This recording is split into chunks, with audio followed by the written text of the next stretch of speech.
Hello, everybody, and welcome to Variant Roles. I am your host and dungeon master, Dan Gaston, at MadSciDM on Twitter, and we are here for a very special Saturday night series of our Dungeon of the Mad Mage community games. And I am here with a lot of new players, and I am excited for them to talk to you instead of you listening to me, because you've listened to me enough today already. So why don't I hand it over first to Morgan. Morgan, how you doing today? I'm doing good, Dan.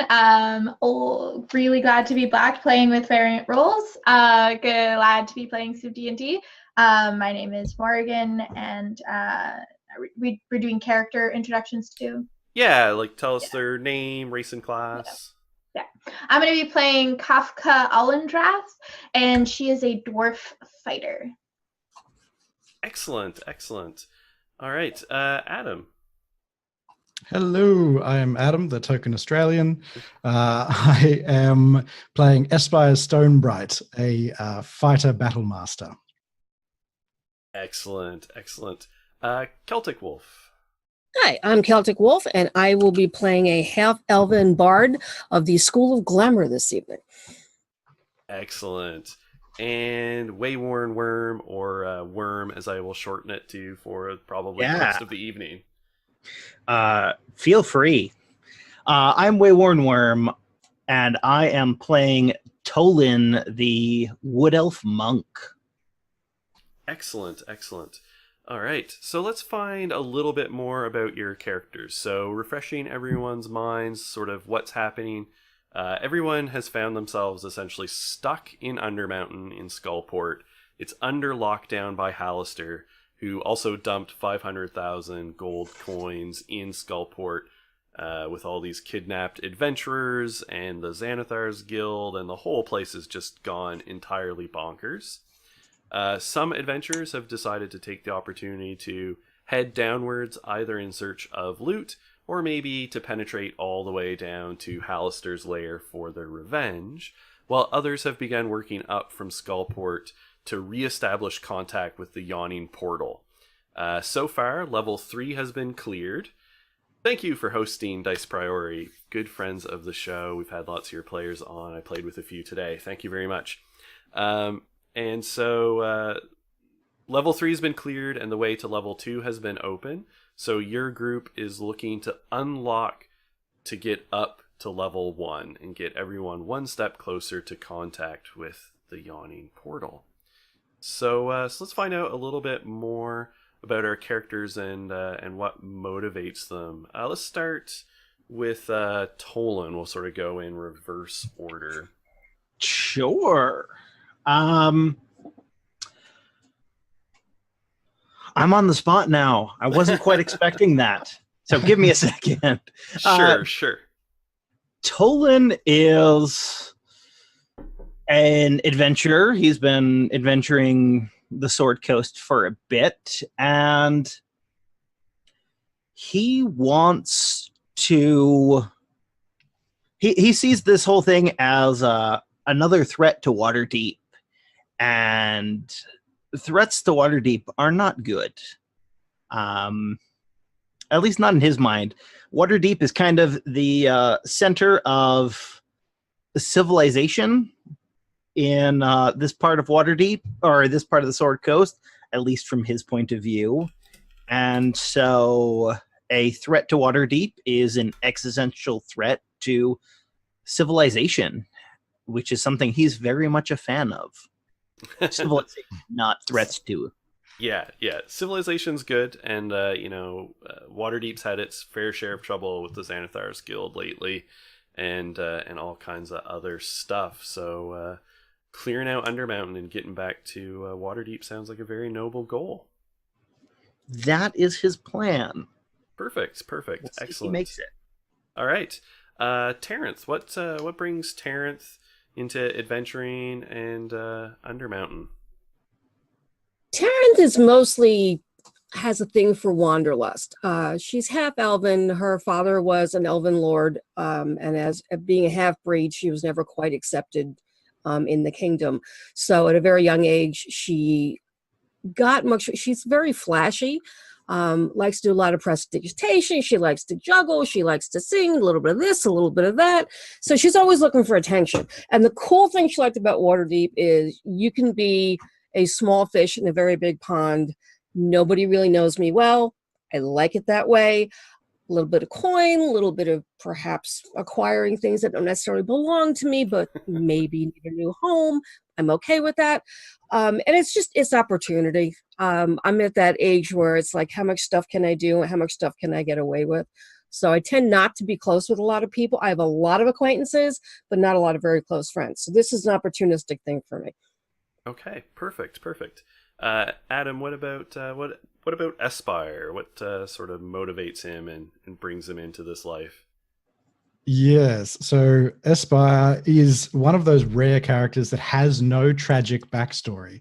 He's from a happy home. He has a twin brother. There's 4 other kids. His parents run a merchant company out of Yatta. But the reason he's adventuring is his father's brother, Uncle Eamon, was like this great adventurer who went off and told all these wonderful tales and wrote in this journal about all his journeys. And so this is what Espire has grown up with. And then come of age, he's like, this is what I want to go. I want to go do this. I want to go see these things. And so for him, it's like it's adventure and discovery. And so he's like the archaeologist background. So history and uncovering like mysteries is what's driving him to go through all this stuff. Excellent. Well, there is definitely plenty of mystery and things to discover in Undermountain. So you found yourself in a fortuitous place. All right, and Morgan, what about Kafka? So Kafka is she is kind of looks a little rugged, a little rough around the edges, but as soon as she smiles, like just lights up the entire room. She has reddish brown hair that is like kept up in nice braids and few different weapons on her person. She was a soldier and then she retired so that she can raise her kids, and now she has an empty nest and got really bored, so she decided to go out and adventure and is kind of going through a little bit of a midlife crisis. Excellent, I like it. And of course, Undermountain is full of dwarven ruins. A dwarven clan that's long gone, a kingdom that's been extinct well before Hallister ever came here. But there might be lots of ties and ancient relics of your people lying around here that are potentially being misused. Can't have that. No. All right. So you are all making your way up from level 3. A previous group has assisted the hobgoblins on that level from the Legion of Azeroth in their struggle against the Drow of House Avarinder, leading to the hobgoblins actually retaking that entire level, and it's actually now pretty peaceful. The hobgoblins are pretty settled. They trade with Skullport, and they're happy that has sort of been reestablished. So you've had an easy time going from Skullport up to this level, and you're climbing the stairs, and you have come to a stone door that separates and sort of opens up into the second level, which you know has the nickname of the Arcane Chambers, is what you have heard. Coming up the stairs, you had found the body of an adventurer, and when you searched its person, basically had been looted of all of its valuables, but tucked away you had found a scrap of paper with a map on it, which you presume might have to do with level 2. So we'll just show that map now. And it's a pretty abstracted map. As you can see, it sort of just has areas blocked off on sort of almost like just major sections of the level have been noted, and a few letters scrawled on it. And you can imagine this is a small piece of paper. It looks like whoever was working on it was working in a bit of a rush and just wanted to get the basics down. So you're not 100% sure exactly where you're going to come up here into level 2. But you do know that one of the major features here is a Goblin Bazaar. The goblins normally trade with the people above when they get connections into the sewer system. So there's an active market there, and the goblins are very mercantile. So that's one bit of information that you have. When you open the door into level 2, the first thing you hear is eerie harpsichord music. That's weird. That's Yeah. it's a little bit creepy. Are we talking like creepy music, or is it a nice melody? No, it's definitely creepy. Yeah, it's Oh, this should be playing in Castle Ravenloft and not Undermountain. okay. Okay. And So sort of the the area. the doorway opens onto like a short little hallway that you see goes runs, about, let's say, 15 feet or so to another door.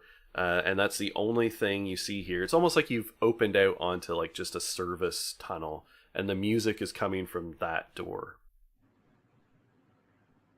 Um. So let's have our well-armed and armored dwarf friend open the door. Yes. Go to it, Tank. Alrighty. Yeah, I go to the door. All right. And is it locked? It doesn't appear to be. You try the handle, and it seems to turn relatively smoothly. Okay. And I kind of creak it open. Yeah, and it opens on surprisingly oiled hinges. The door seems well taken care of on this level. Swings open. The room is gently lit. The hallway and everything seem to have these, braziers installed, glowing with a little bit of flickering arcane flame, giving the whole thing a bit of light. And the music swells out a bit louder. The room is about 20 feet by 20 feet, and in the middle is a large harpsichord made entirely of bone. All different kinds of bones. Femurs, finger bones, pelvic girdles. Having seen some bones in your time as an adventurer, you can tell they come from multiple species of humanoid. You can make out an obvious oh, that's totally a dwarf pelvis, but that's an ogre skull. And the keys are finger bones, and they are playing on their own as they move. Well, that's not horrific at all. And one of the walls has faint carving on it.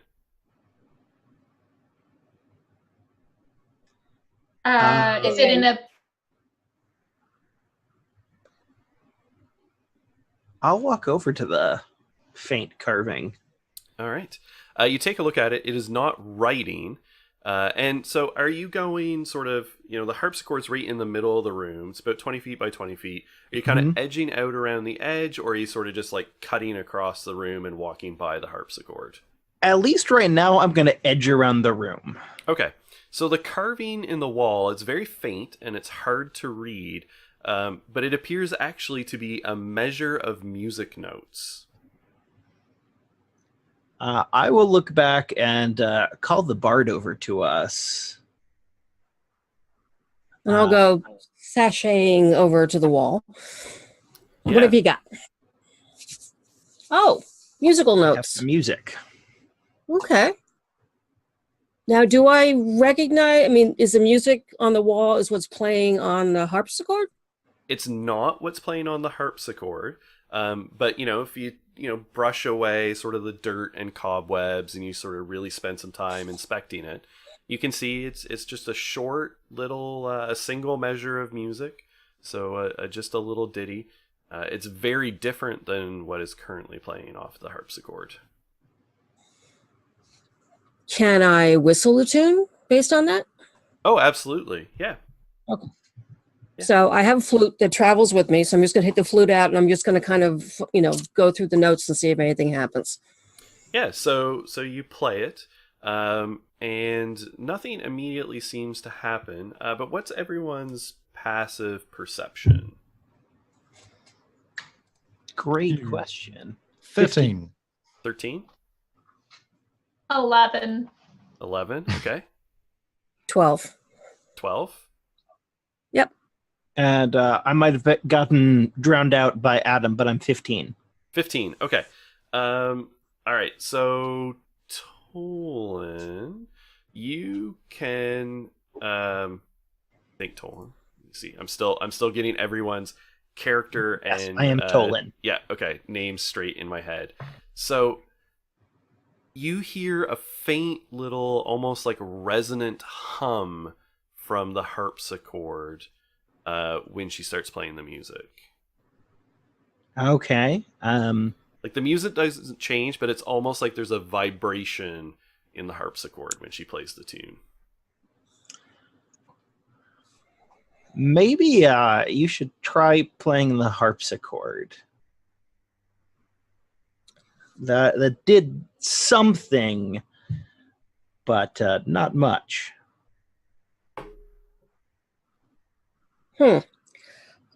So you want me to walk over to that harpsichord made of various and sundry creatures' bones and just lay my hand on this like it's fine? I'm not sure about that. I'm not either, but there was definitely some resonant tones as you were playing that came from the harpsichord. Could we inspect for traps? Absolutely. Yeah. What do you want to look like? Do you want to check the harpsichord itself for traps? Yeah. Okay. Give me a investigation check. Definitely not the best person to be doing this, but that is a 2. All right. I was going to say that it's doubtful that you're worse than me, but maybe. So what you do discover is that the harpsichord it should be able to open, right, to get into the guts of the instrument, and that is sealed, but you were unable to find the mechanism that would open it, and you did not come across any traps. Okay, is there any other way out of this room? Are there any Yes. doorways? Yep, Okay. there's another door sort of just on the other side of the room. Okay. I would like to cast Mage Hand and play the tune with the hand all the way over there with me all the way over here. Okay, perfect, excellent. So yes, you cast Mage Hand. You send it out to play this spectral ditty, and it starts playing, and of course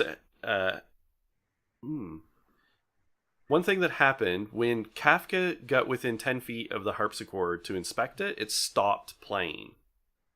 Okay. Okay. So, and then the Okay. Mage Hand sort of comes out and plays the new tune, and you hear a click as the top part of the harpsichord unseals and just kind of pops open a little bit. Ooh. Who wants to reach into the bone cord? Well, the Mage Hand lasts for a minute, so can I get it off the keys and have it slide in and pop the top up? So the Mage Hand can only lift 10 pounds, and the top of this harpsichord is going to weigh quite a bit since it's all made out of bone. Damn. Aspire is not afraid of bone. I've seen many a thing in my time, so I'm happy to, if nobody stops me, to wander up and put my hands under and just lift and see what happens. I'm not going to stop. All right, so you Have open at it. It's only a creepy harpsichord. It'll be fine, right? Yeah, so you pop it Okay, open, and you can see all the strings and things like that, which all, of course, appear to be made of gut. But you have your suspicion that it might not be animal gut that the strings are made out of in this case.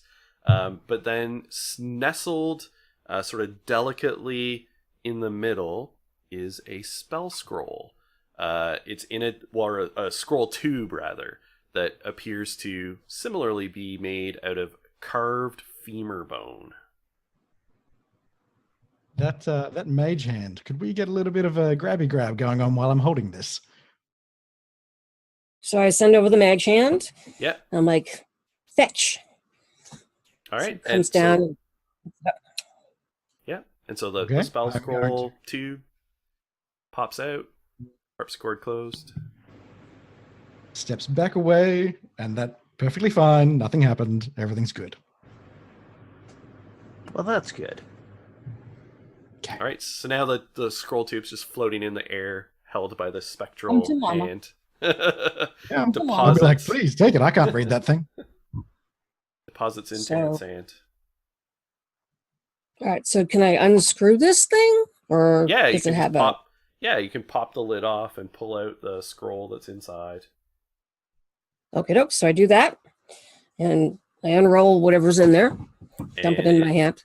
It appears to be a spell. And when you start looking at it and you're inspecting all of the runes, you actually recognize from your days in Bard School talk about this spell. It is a spell scroll of Raise Dead. And I inform my compatriots. So I don't know if this is a good thing. This is a spell to raise the dead. So the upside is if one of us dies, there's a way back. However, the fact that we have this may mean we're in more danger than we think we are. Oh, I think we're in Look- plenty of danger. We're always in danger, and I don't think we should question the fact that a spell scroll of Raised Dead came from a dead harpsichord. It's totally normal. Sure. All the normality. Awesome. Okay. I'm gonna go walk towards the other door and see if it's locked. It does I will back him up. not appear to be locked. Okay, I will motion over for Kafka to join me. She comes up behind you and puts a hand on your shoulder and is like, Mama's got you. Everything's fine.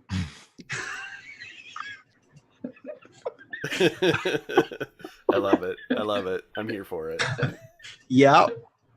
So I'm going to not die and say, why don't you stand on the other side of the door hinge? Because I'm imagining this door opens inward. And so my plan is to open the door and have Kafka right there.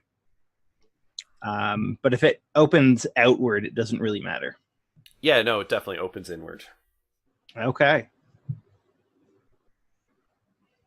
And then as soon as I throw the door open, I peek around it to see what's there. All right.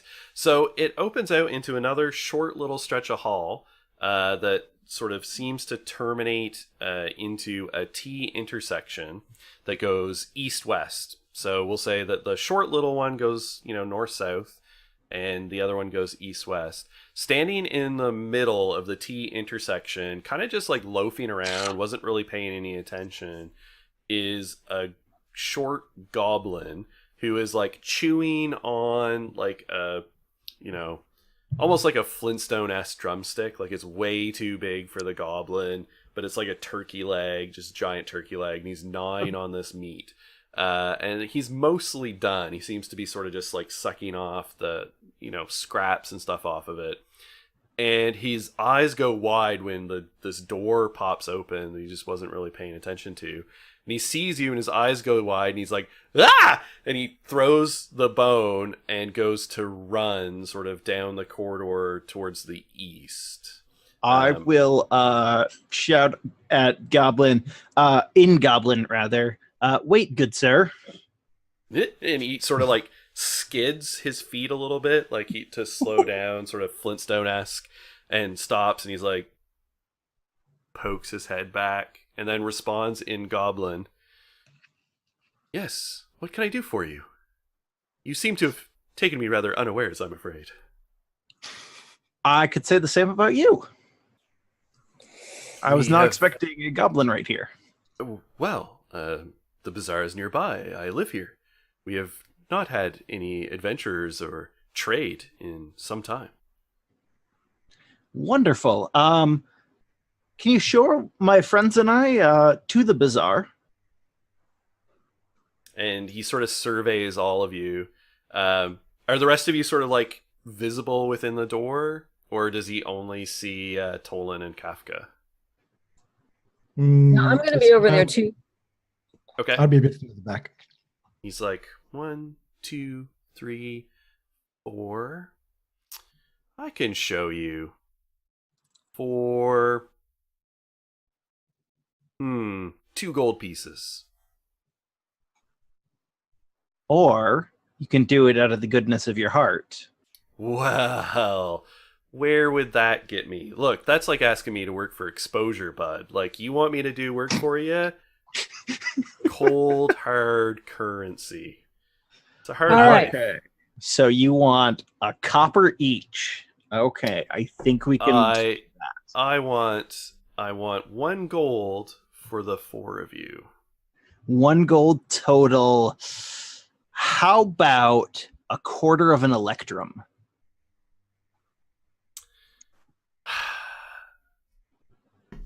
He sits there and thinks, do you have a quarter of an electrum? Show me the money. I guess I will take out 1 silver and 5 copper. And he looks at it. Make a persuasion check. Sure thing. Let me just check. Nice. Okay, I'm going to be rolling in D20. Or roll 20, rather. Sure. 11. All right, let me just see here for him. He sort of heaves a sigh and he's like, always driving down the price. You know what? I got places to be. I got bones to eat, marrow to suck. Sure, I'm headed there anyway. And he sticks out his hand. And I will hand him 1 silver, 5 copper. All right, and he sort of tucks it in a little pouch. And he's like, all right, come on, this way. And he stayed in Goblin this whole time. So have I. Yeah. Does anyone else in the group speak Goblin? Aye. Tarrant Okay. So Kafka's just been like looking between. Aspire might have translated for her as it's ongoing. Mm. All right, excellent. And so he leads you down to the east through the eastern tunnel. Leads you sort of through a few twists and turns of side passages.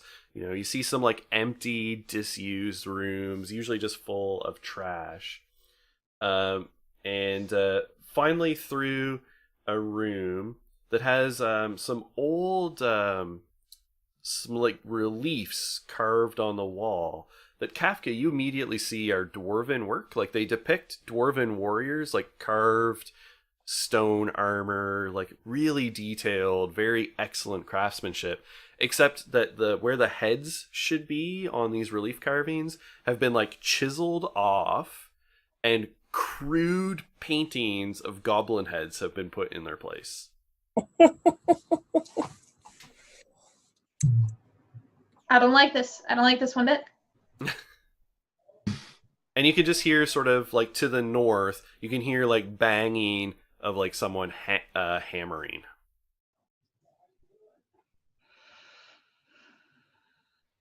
Okay. I will ask the goblin, how much farther? Oh, not far. Are there any more defaced dwarven statuaries? And he sort of pauses for a minute and looks and sort of, he just chuckles and he starts laughing and he's holding his belly kind of laughing. He's like, oh, Lank. Oh, that was a funny day when you did that art. Still makes me laugh. Too bad that bugbear killed him. No, I don't think so. Anyway, I don't pay much attention. Okay. But just down another passage, we go through another room, and then you're at the bazaar. If you get gold to spend, goblins to serve you. Okay. So I want to look around and see if there's anything interesting. Food, for one thing. And a little bit of ale, perhaps. All right. In the bazaar. Okay. So yeah, so he leads you through sort of this room, through another couple of passageways and rooms. You go through a room where the goblins are like hammering together a stage, and you can hear some crying from a room to your south when they're leading you through that room. But then immediately to the east, as he's pointing, and he's just saying, the bazaar's through there. So you're sort of in a room where the goblins are actively building a stage. South of you, you can hear someone sniffling and crying kind of pathetically. And east, you can hear sort of a marketplace. Like you can hear goblin voices engaged in commerce. Does this sniffling person, is there any possible indication of age or no? Why don't you give me a perception check? We'll see how like clearly you can hear it. Sure. 15. Okay. You're not entirely sure the age, but you can tell because the crying person occasionally speaks like in between sobs, and they're speaking in Goblin. Okay. Are they saying anything interesting in Goblin, or is it not? There's a lot of blubbering and I'm so sorry. I was really hungry. I promise I won't steal again. Yek is all powerful. Please let me go. That sort of thing. Oh boy. So those of you who speak Goblin, like if you pause and listen a little bit, you can probably hear most of this. And Kafka just hears blubbering Goblin. Aspire has two questions. The first is, what's the stage for? And the second is if he can kind of step away from our guide and go have a look at this crying goblin creature. Okay. The Goblin guide tells you that the stage is going to be for auctions. They want it to be able to do auctions of goods as opposed to just having the bazaar. Mm-hmm. That's an excellent commercial arrangement, don't you think? Yeah. Sometimes you make more money that way. You get bidding wars going. Yeah, sometimes you make less money that way. Yeah, sometimes. It's ebbs and flows, really. Yeah. Okay. And so the second thing is I'd like to see if I can, not sneak away, but just go have a look at what is making this crying noise and what's happening in there. Yeah. And no one seems to be like troubling you. No one's even like looking at you that unusually. Like you're mostly seeing goblins moving around, but you occasionally see a humanoid that's not a goblin. And your guide, basically, once you guys stop talking to him for a few minutes, he's kind of like, well, I've led you here, and is just going to wander off. I'm okay with him wandering off. Yep. Same. All right. So if you slip down to the room into the south, you can see that the room's been kept kind of bare, and there's 4 iron gibbets hanging from the ceiling, sort of, in various points of the room. The ceiling's about 10 feet high, and the gibbets are hanging up there. They're all empty, except one of them has this goblin in it that is crying. And as soon as if you enter the room and make yourself known, she's going to sort of look up and see you. Okay. Stop crying.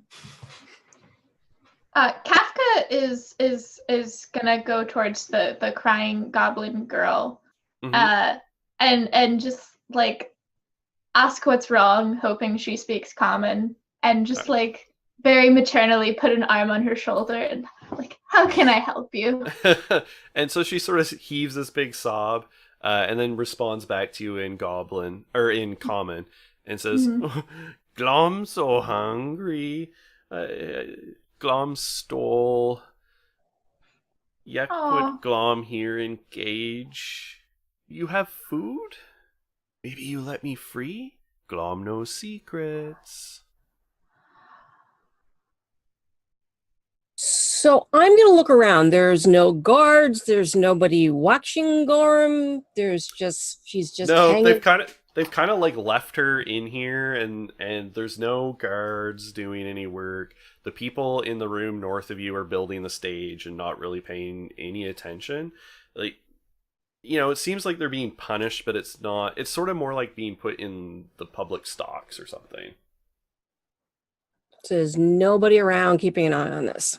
No, like people walk through periodically, but no one seems to be paying a whole lot of attention to what you're doing, or if they do, they don't care. How long are you supposed to be here? Glum, no, it's been 1, 3, 5, 2 days. Glum, no eat. You poor baby. Okay, So is there hungry. is there a place where we've seen that food is being sold? So you haven't been in the bazaar yet, but Okay. you have definitely would have smelt the smell of cooking food coming from the bazaar. Hmm. Yeah, We also Kafka. have rations. Yeah, Kafka yeah. If you pull out is some, gonna. Is Gorm like chained up? So hanging up, chained up? yeah, Or... yeah. Well, so the gibbet, so those sort of like iron cages, and then it's chained to the ceiling, but it's hanging down low enough that you could interact with it pretty easily. It's sort of Glom's feet are at your like head height.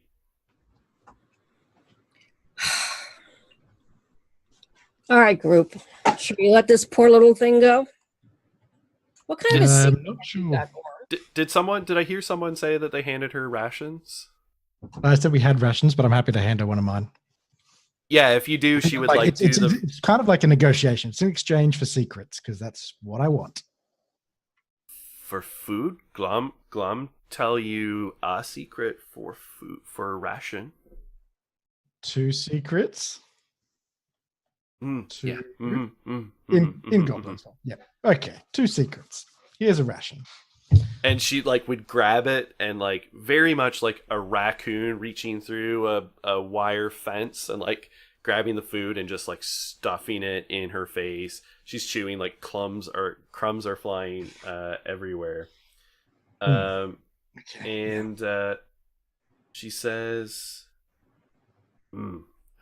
Glom know Yek's secret of curse. Yek goblin boss and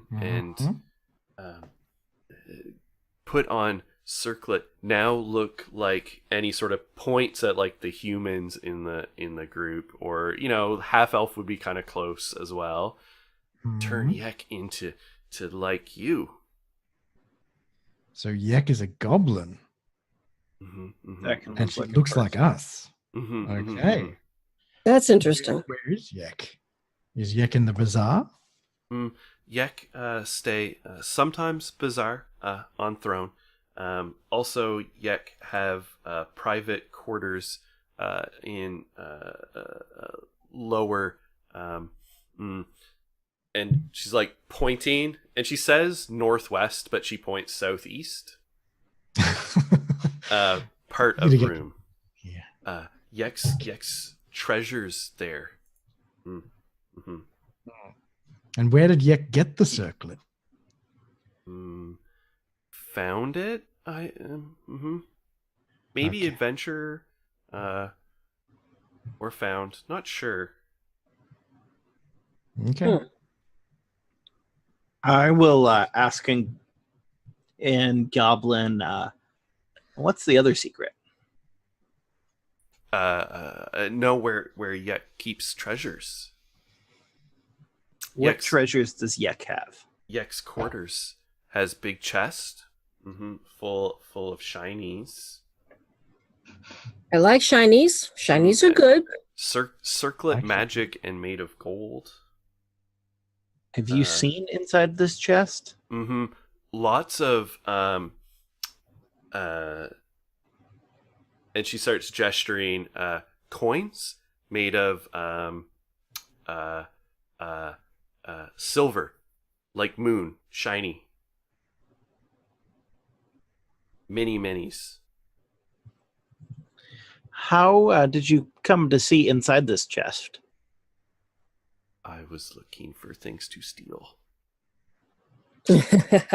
Okay.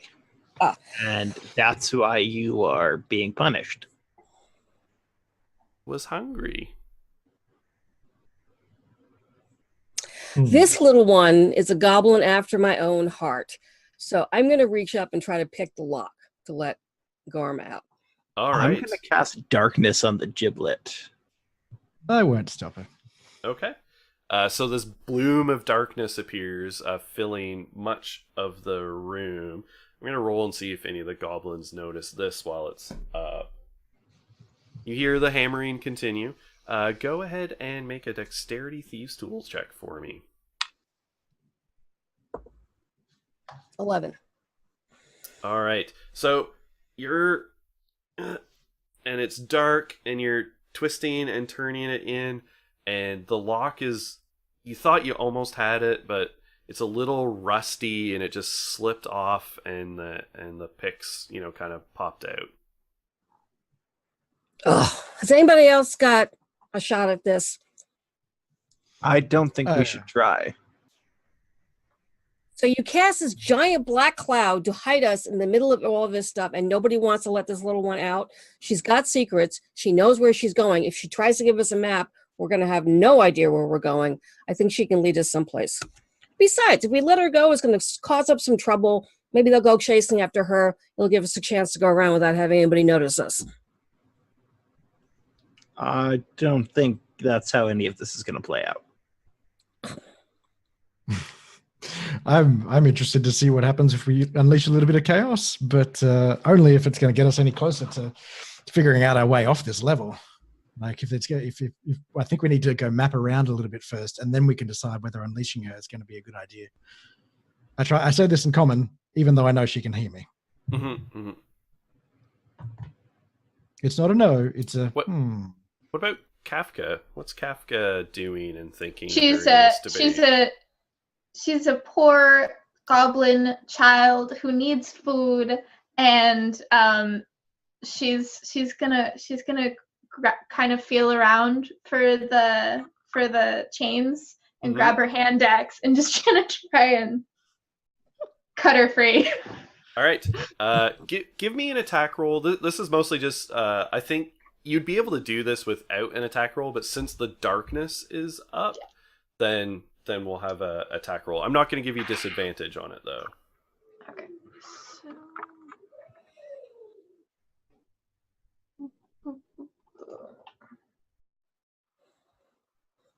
That is a 19.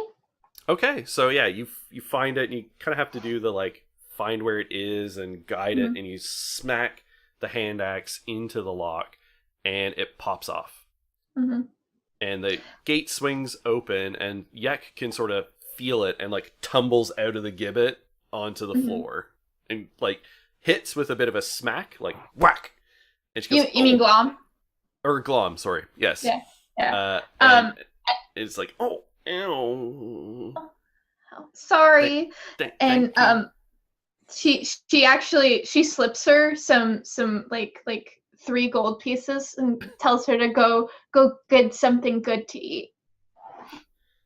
All right, so the darkness is still up. Whoa.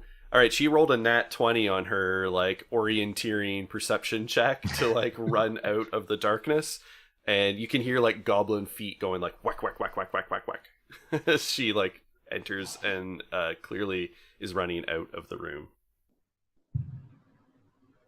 Awesome. And you still just hear hammering from the room, to your north. Apparently the goblins are either totally inattentive or just do not care. I suppose I will dispel the darkness with a sigh. All right, dissipates out, the light comes back. We can see again. Spire is standing there with his sword out going, don't don't do that with a surprise on me again. That was just weird. Oh, I can do other things. Don't worry. That's fine. Just don't surprise me. Like I don't handle it very well. I thought you were well adjusted. I try to be well adjusted, but I'm not a fan of the darkness all the time, especially when it's surprise darkness. Like, like a torch going out in the middle of a dungeon. It's not fun for me. Not fun at all. I sense a fun story from that. It was just, I don't want to talk about it right now, but let's just say I'm not a fan of spiders and I'm not a fan of the dark, and that's where I'm going to leave it, okay? Normally I'm fine, but just surprise darkness, not fun. All right.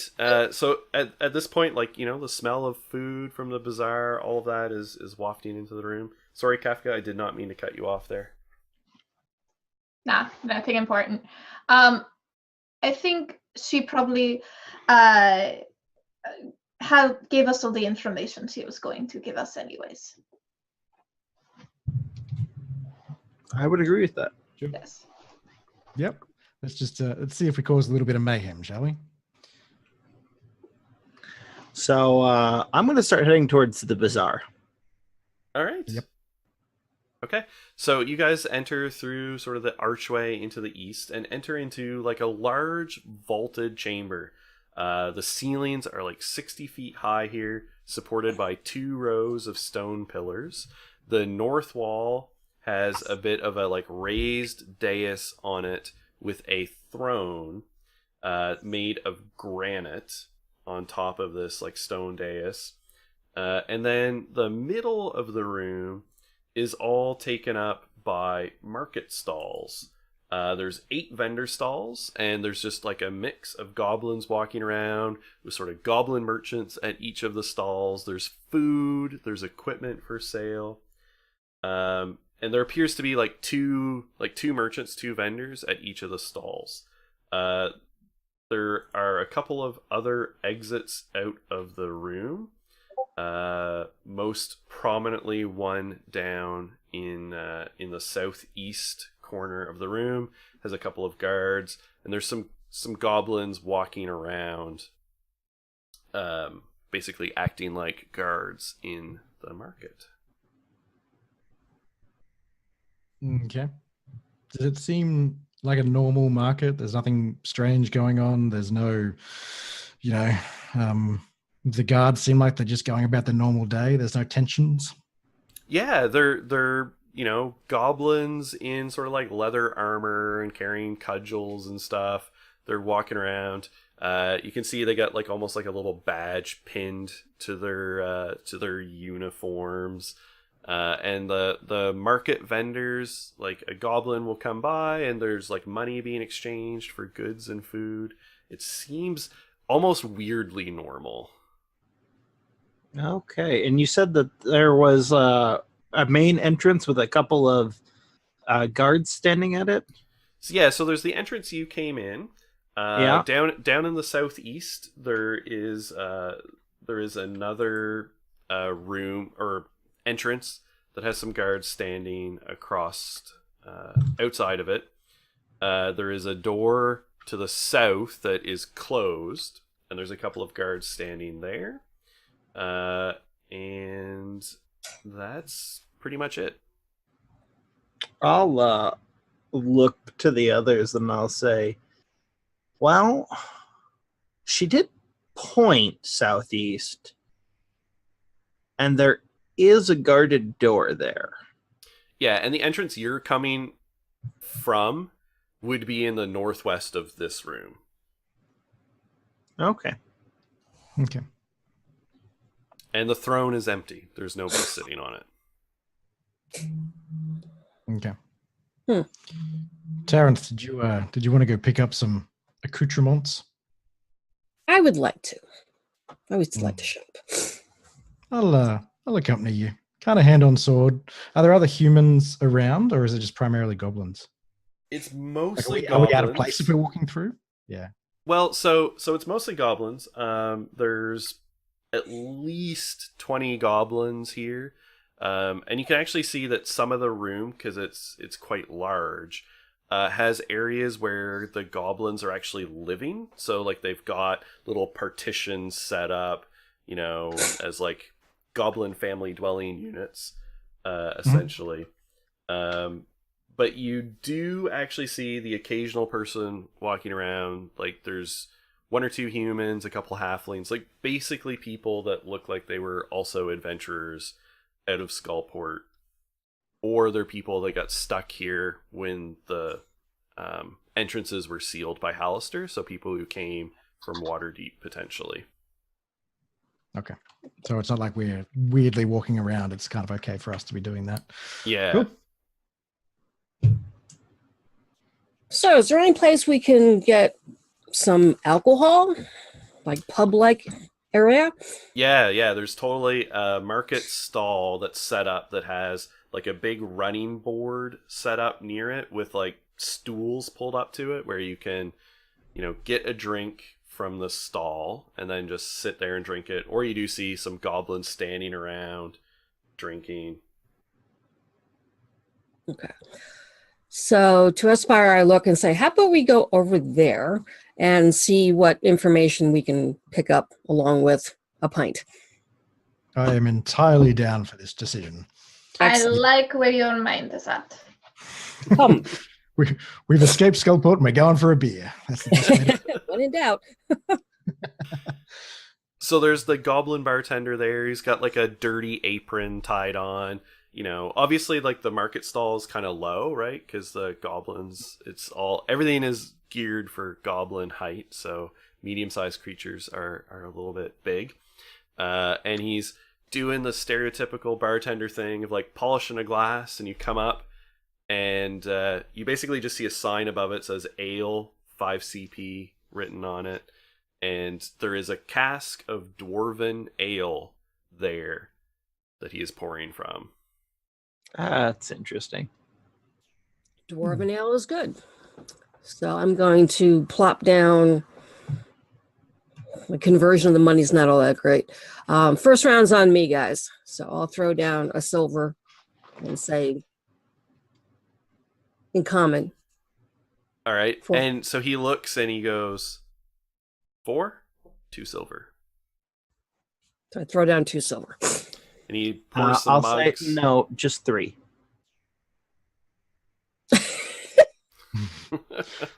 I'm buying. I throw So down 2. he scoops the 2 silver and he puts back across 5 copper and 3 mugs. Okay. Okay. So as I'm taking a sip, I'm looking around. Are there other patrons? Is this a normal time of morning or time of day to be drinking beer at this place? Oh yeah, there's a couple of goblins standing nearby, drinking, chit-chatting. It's 5 o'clock somewhere. Yep. Now, am I hearing like just goblin and common? Are we hearing mostly common? Is there any unusual language floating around someplace? I'd say you're probably mostly hearing goblin because the majority of people are goblins. Common would be the second most. Give me a perception check.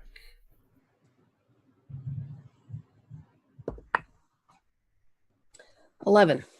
All right. What? I'm assuming that Terrence speaks Elvish. Yes. Okay, so you hear an Elvish dialect that you don't fully understand because it's like a variant. But when it's close enough that it catches your attention and you sort of catch the odd word.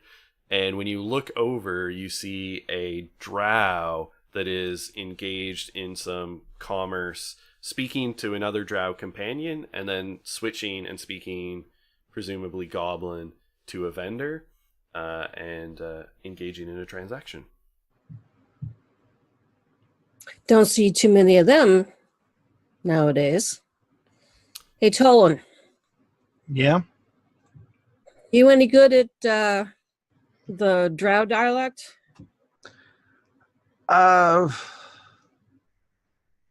It might be easier if I just talk to them in Undercommon.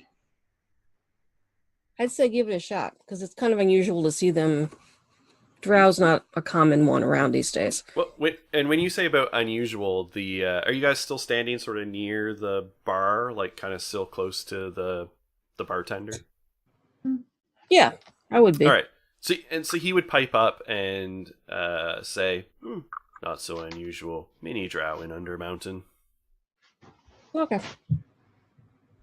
I will walk over to the drow and address them in Undercommon and ask them how they're doing. And they just look at you, and they look around, and they sort of sneer. It's two male drow, and they just say, "Since your compatriots pushed out our house from the level below, not so well. That's what I figured. Unless you want a blade in the stomach, I suggest you shove off." Tolan's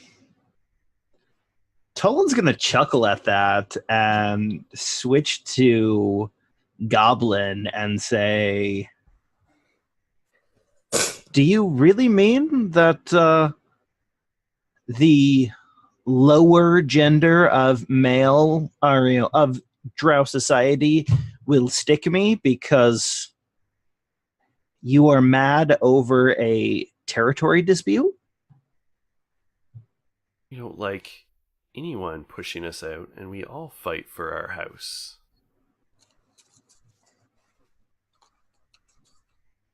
Well, I hope your ale goes sour and your business is good. And I'll walk away.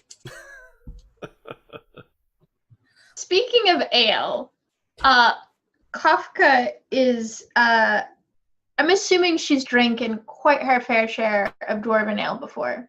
Oh, yeah, for sure. So, is there any, way that she could, by tasting this, see what kind of, origin or, which family this has come from, what it tastes like kind of thing, to kind of piece together what's going on here? Because she's seen she's seeing this dwarven ale here, she's seeing those,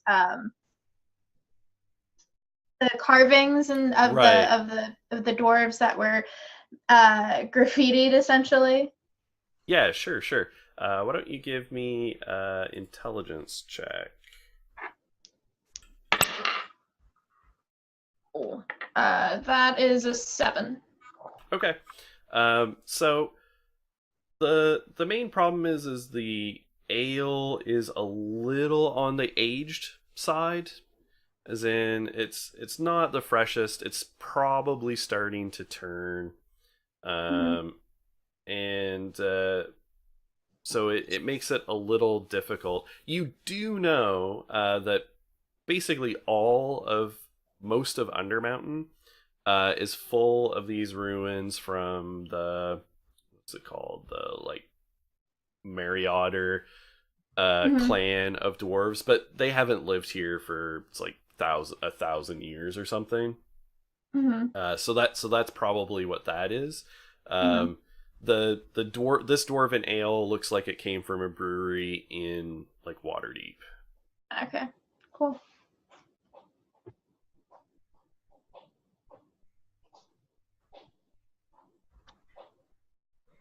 And commerce continues. The bartender starts chatting. So what brings you here? I'll lean over to the bartender, and he's a goblin, yeah? Yep. So I'll be in goblin, and I'll give Kafka a look. It's like, don't worry, I'll explain this to you in a minute. But I'll ask him, so, Yek, what's the story there? She's the leader of this bazaar? Is she someone of power around here? Make a persuasion check. Sure. Not a great one. That's an 8. So, sort of looks at you and says, "Well, yes, Yek is our leader. He's run the show for a while." Just a while? What happened to the person before him? Goblin society being what it is, sometimes struggles for leadership are violent in nature. Okay. And so, but Yek has this kind of special circlet, right? Like, what's that about? Yeah, we Yek's real proud of it. We don't talk about it much. Yeah, I didn't think so. I mean, why would you want to hide being a goblin when you're a goblin? Right? So, Right? Goblin's know. best. yeah, like No I mean, offense. hey, I learned goblin because I like goblins. You know. There's so much nuance in our language. Yeah, there is depth that others just don't see. You can't Very express it in common. We all sound like No. uneducated idiots in common. Do you know how I frustrating know. that is? Very like it takes years to learn your language, but it's so worth it. We get So- no respect. Never enough respect for goblins. And so, where is Lek right now? Like, I mean, her chair's up there. She's empty. Oh He's empty. well, Yek's a he. Yes, he. Yeah. sorry. But I'm no, not that's that perfect fine. with your language. I try my best. Yeah, I mean, you didn't hear. You've never met Yek. So and sort of the bartender points to the entrance where the guards are in that southeast and says, yeah, when Yek's not, deigning to survey his domain with here in the bazaar, he's holed up in his rooms there. He's got some bugbear hirelings and some lackeys that he keeps around, and Yeah. I mean, he's got That some sort of goblins thing. too. I mean, he'd surround himself with the best people, wouldn't he? well, I mean, he hires the bugbears and keeps some lackeys around. I don't know if that's the best people. I was talking about goblins more than anything else, So, But the so ones that when are did he hanging lose out his in mind? there, yeah. That's fair. Just And when normal does Yek come hangers out? on. Yeah, just normal hangers on. And so Yek comes out on a schedule, or does he just come out whenever he feels? like Yeah, whenever he feels like it. That's fair. That's fair. Is there anything? Is there anything like we're only new to the area? Are there any kind of dangerous parts of this part of Undermountain we shouldn't go to? I mean, Undermountain, am I right? I know. The whole Like thing we is got- terrible. We got stuck here with everyone else, and we're just trying to make our way. Yeah, To open up those commerce routes. Like you guys must. Oh, so you're looking for a way Be so out? stuck. Well, wait. A way Important to up. us. Yeah. Yeah. Well, the normal routes have been sealed, but I mean, Yek might know of a better place. Our biggest problem, I mean, this level, there's all kinds of, a lot of Hallister's apprentices live or have lived here. So there's a lot of their chambers here. Our biggest problem, the Xanathar's Guild wants to take over.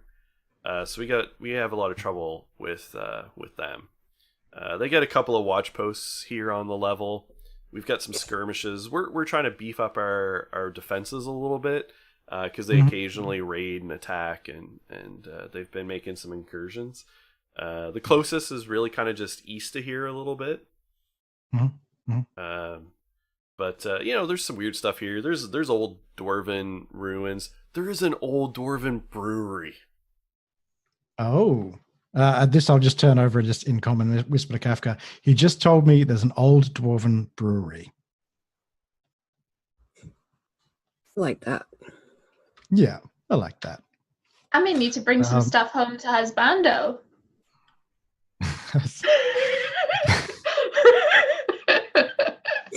Okay, husbando, I hope is like the name of a person. Okay. So you have a problem with the Xanathar's Guild, and Yak knows some secret ways up, and there's a brewery, and there are some. Okay, and how are you going? Like, how's business? Well, Any problems? Well, with the Xanathar's Guild and our normal access to the sewers above being, business is a little tight. We're hoping that people will get everything reconnected and we can start connecting with our cousins in Waterdeep again. Well, if you need to, the way down to Skullport is apparently open. So if you need to go down that way, tip for the wise, you might be able to find some stuff there. Oh, good. Yeah. I'm here to look after my goblin friends. Excellent. Well, I like it. Although Back to my other friends now. the layer below is now controlled by hobgoblins, so Is that it might still the Legion of Azrock though? And the answer to that is yes. yes. Then Yeah. yes. Oh, we've had good relationships with them for years. There's a lot of goblins. We've got a lot of connections there. Why, my cousin is one of the ID sketch artists for the Legion of Azrock. When you get your papers. It's a very Okay. handy cousin to have. Hey, do you have an artistic bone in your body? Because we've got this map thing. We're trying to figure out what it actually means. Like, can you explain this to us? So- I can Yeah. try. Yeah, we'd love you if you help. And so you show him the map. Yes. And he takes it and like twists and turns it and then orients it and lays it down sort of how you can see it there on Roll20. So GB is obviously the Goblin Bazaar. And he's like pointing out a few things. And he's like, oh yeah, these X's, that looks like about the place where the Xanathar's Guild have their hideouts. These A's over here, and he sort of points to the ones off sort of southwest of the bazaar. Those are some of the rooms that were kept by Halaster's apprentices. Would these other A's be similar? So that big one, and he points to the big one off sort of to the right, is we don't go there. There's a bunch of weird stuff in there, but if you want to get all the way south, you kind of have to go sort of, and he kind of indicates, he's like, you kind of got to go one of these two routes. There's a few routes that connect here, east-west, but you kind of really have to go down one of these sides to get all the way south. There's a few tombs and temples. That might be what these T's are. Let's see. Last time anyone was down there, they just said there was a lot of statues of stuff, like statues of monsters and things. Like a lot of them, like as if someone had a warehouse full of statues. And I think there was a fancy tomb way down in the south. I don't know a lot. We kind of tend to stick here in our section, especially since the Xanathar's Guild came, and we kind of just communicate, up and down. Yep. Well, I mean, look, that's more than what we had before. And just before I kind of leave him, I'll point back the way we came and said, so on this map, we'd be like, that door would take us to the left of the map, like above the A's. Yeah. Yeah. Awesome. I'm sorry, my friend. What is your name? I feel terrible calling you bartender. Oh, yeah. Well, my name's Drip. Drip. What an excellent name for a bartender. I know, right? I know. It's just like you're an old friend. This has been so great, Drip. Thank you so much for your help. Guys, do you have any other questions for our friend Drip here?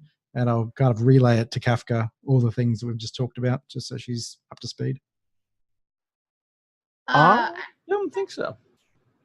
I think just finding a way out of here. And I'm going to pass some silver over to the bartender and say, do appreciate the information. Oh, my thanks. Have a good day. Thank you. You too. A real pleasure. We'll be back for a pint another time. Lovely. Beer always flows at Drips. Doesn't drip at Drips? Well, sometimes you can't make it too obvious. Yeah, for a good time, come to Drips. Oh,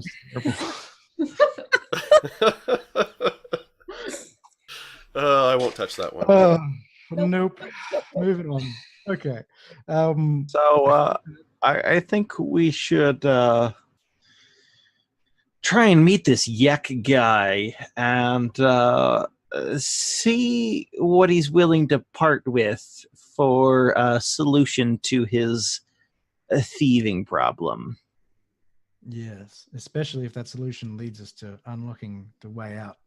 It's really important to get out of here, you know? Well, I was thinking several birds with one stone. I like your thinking. Well, do you want to walk up and knock on the door? Do you want to perhaps buy a few things in the bazaar as in terms of presenting him with something, paying our respects? How do you want to play this? We could ask Drip. So before we go, I'm getting a roadie anyway. So I'm just going to grab another. So there's one silver piece gone. And I'm like, hey, Drip, if we want to have a chat to Yek, like, what's the best way to do that? Should we take a present? Should we just knock on the door? Oh yeah, he loves that stuff. He likes to be fawned over and made to feel like he is real important. The guards, I mean, if you present yourself to the guards and Yek's in the mood to receive visitors, they'll let you in. And like, if you lay it on, the thicker you lay it on, groveling before him and making him feel like the big man, in like gravy. I'll get that, and I'll turn to Tarrant, and I'll be like, I feel like you're the one who's going to be doing all the talking. Yeah, we could probably do a little song and dance routine. Might make it interesting. Say, I want to present. Yeah, I think a little bit of entertainment's always good. So the gift of song. Yeah, we can grab a couple of physical things maybe on the way through the market. Something shiny. Yeah, I think probably some shinies would work. Shinies are always good. Okay. I think.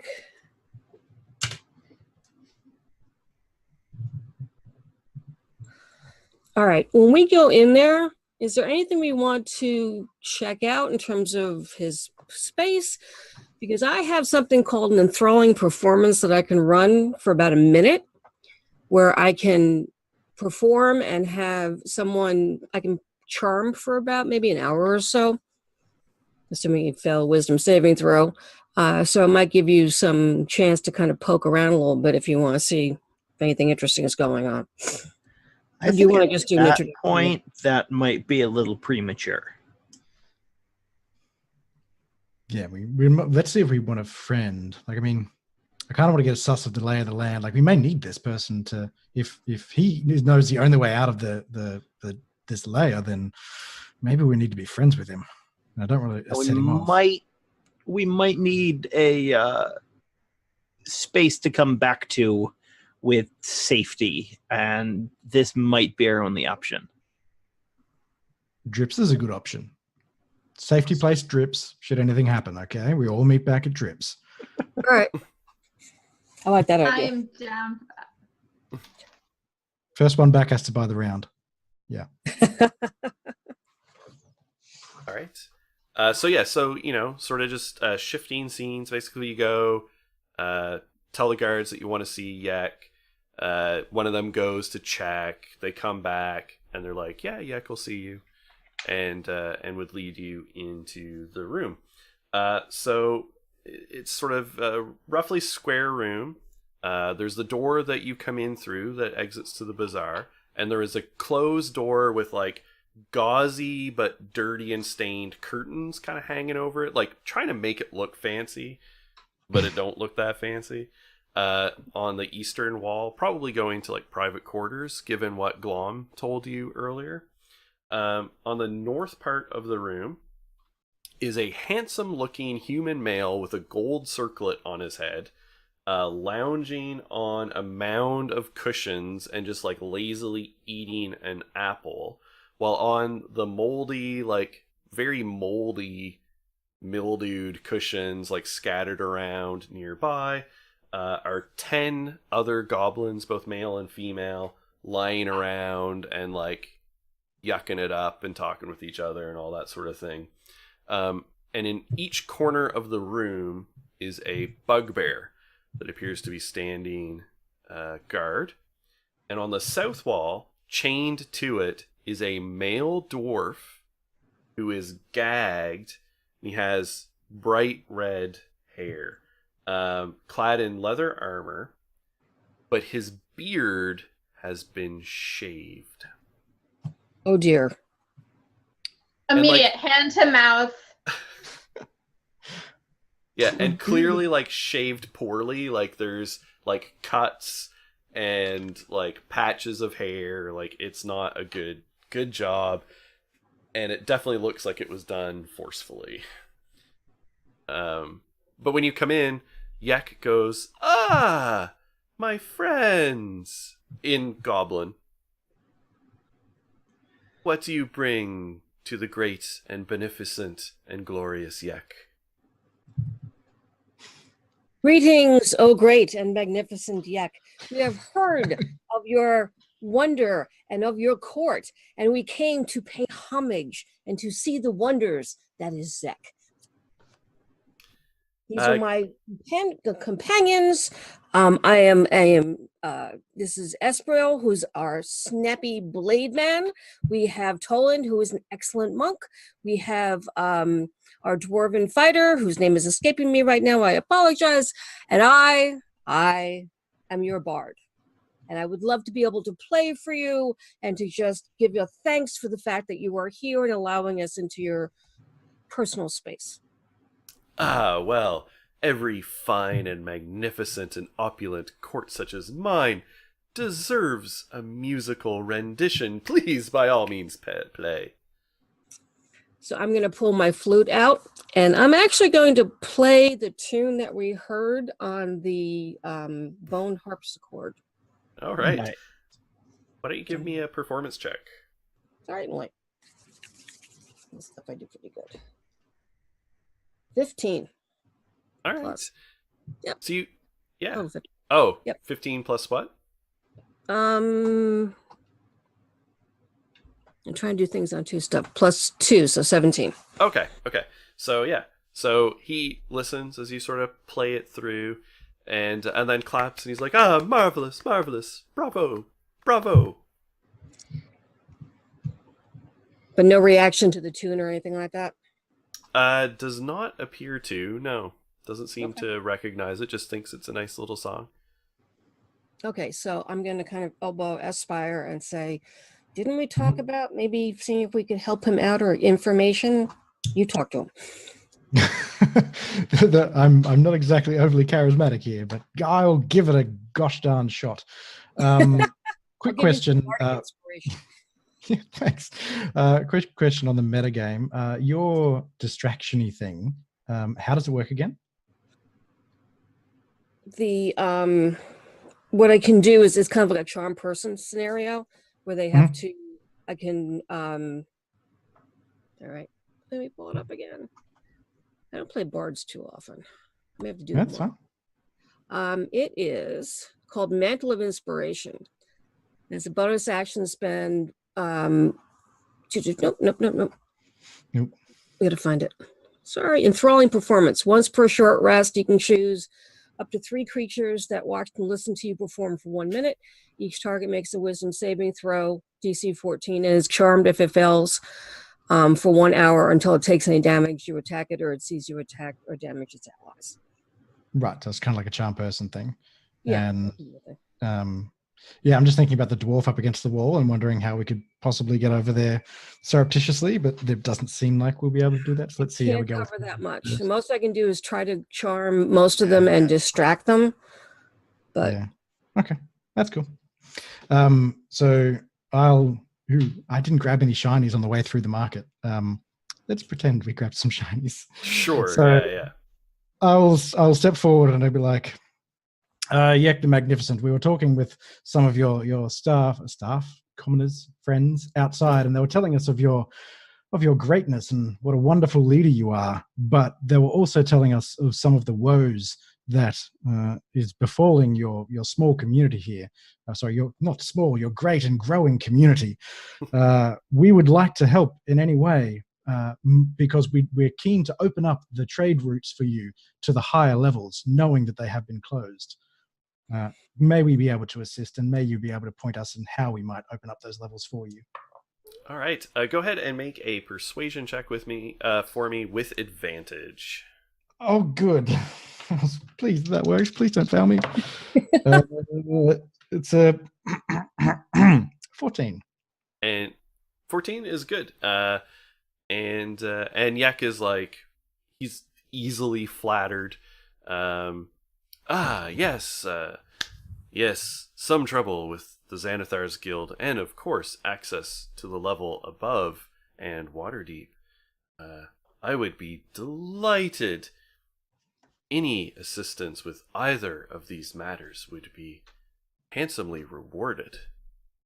And you can actually, Kafka, give me an insight check.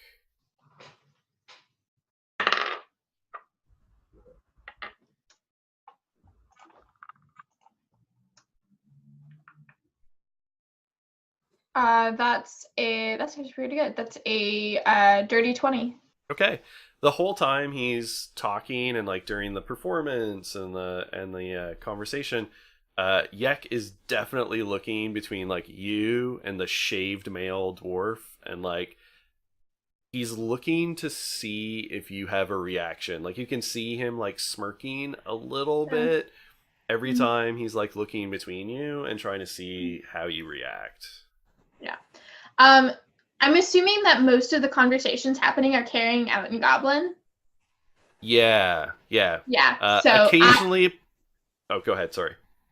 So Kafka is pretty much just like sitting here, not really knowing what they're saying, and just like keeps doing kind of a similar thing, shifting back and forth between the kind of conversation and the dwarf being chained up.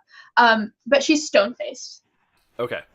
And I think every once in a while, Yek probably like switches into common for like a little word or phrase here that might be pertinent to like the dwarven situation. Like when he talks about adventurers, and unfortunately some, he makes a comment about how, some adventurers break their word and don't do what they promised they would. And like so he lapses into common quite deliberately periodically, because I think he probably recognized that you don't speak Goblin. I am So he's going racist. to give I'm going to give the highlights to Kafka in like a whispered tone as this happens. Yeah. I'll continue addressing Yak, and I'll be like, hello, kid. Some adventurers, what do you mean? Like we are definitely adventurers of our word, and we do aim to help. But what has this poor soul done to you? Well, he came in threatening and blustering, and he switches into common, and he's like, dwarves, they know like us goblins say mean things, called dumb Yek. And Yek very clearly, when he's speaking common versus goblin, sounds very different. But the gist of it is there were a group of adventurers on this level when Hallister locked it down, but they were not honorable people. And so this one has been captured as punishment. What happened to the others? At least one of his compatriots is somewhere holed up on this level, but we're not sure where. Okay. So we shaved his beard for shame. And he says that very clearly in common, looking right at Kafka. And he hates it, doesn't he? And you can see the dwarf who's chained to the wall, like, face is bright red and like he's gagged, but you can hear him doing the I will say in Goblin, well, wouldn't you hate it if someone did such a terrible job? If you shaved him nicely and cleanly, maybe he'd like it a bit more. Are you saying goblins do bad job? I'm saying that in this particular instance, obviously not out there in the bazaar, but in this one, your attention to detail was not as high as it could have been.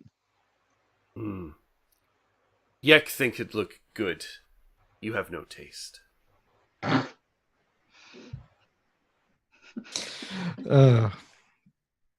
I'll address Yek again, and I'll be like, but great Yek, wouldn't it be interesting to shame this dwarf into having to help other adventurers to help you?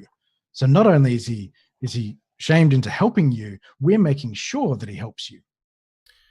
Oh, I think if we set him free, he'd kill us all, or at least try. Wouldn't you?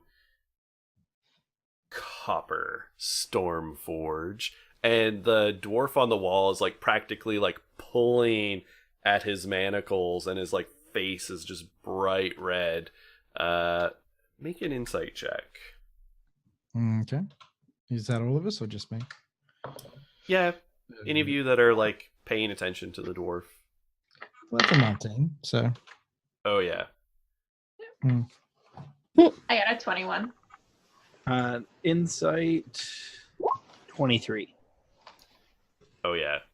The dwarf looks like he wants to murder every single goblin in this place. Right.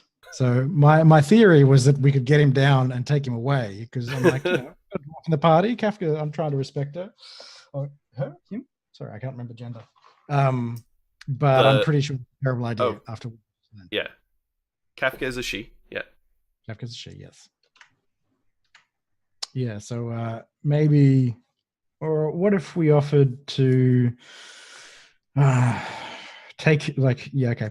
What if we could take the adventurers away? What if when we unlock the layer above, and I say when, because we will, because we're adventurers of our words, that we can get these vermin out of your sight.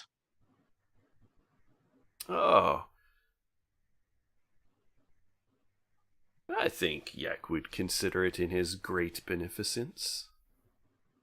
Excellent. We shall discuss it when we finalize our arrangements with the doors. So my question then is probably to the party. It's like, do we want to help him with which one? Like, do we want to unlock the doors, or do we want to help the Xanathar's Guild? Where are we going? Let's go after Xanathar first. Or Good rather, team. Yeah, we can gain his trust that way, because that seems more of a pressing issue to him. Yeah. Okay. So turn back around, and good old Yek. We'll be like, great and wonderful Yek, we have conferred, and we would love to help you out with your Xanathar's Guild problem. What is the best way to go about that, in your estimable opinion? Oh, and so basically he would give you a little bit more information about how to get to the nearest outpost, sort of pointing, corresponding to that one sort of directly east. There's just sort of like a few passageways to go down. Tells you there's only the one entrance into their outpost where they're holed up. He doesn't know exactly what their forces are, but it's mostly bugbears, potentially a few other creatures. The Xanathar's Guild's known to employ goblins, humans, like human thugs, zombie beholders, various other things, depending. And he only knows of the one entrance, unfortunately. Okay. Which is like right in the front. Does he have scouts or people who have been around the outpost that he could point us to? Like, just because he doesn't know doesn't mean that someone in his employ might not know. Well, he could certainly send a goblin who could lead you to like where you would be crossing into essentially the Xanathar Guild outpost territory. Yeah, that'll be helpful. Yeah. Why don't we do that? Mm-hmm. Oh. All right, that sounds good. So he'll give you that information. He gives you a small goblin woman named Glora, who will lead you to where the Xanathar's Guild is. And we will take, I think, a brief break right here to be human and do some bio stuff, and be back in about 5 minutes. So Sounds good. All right.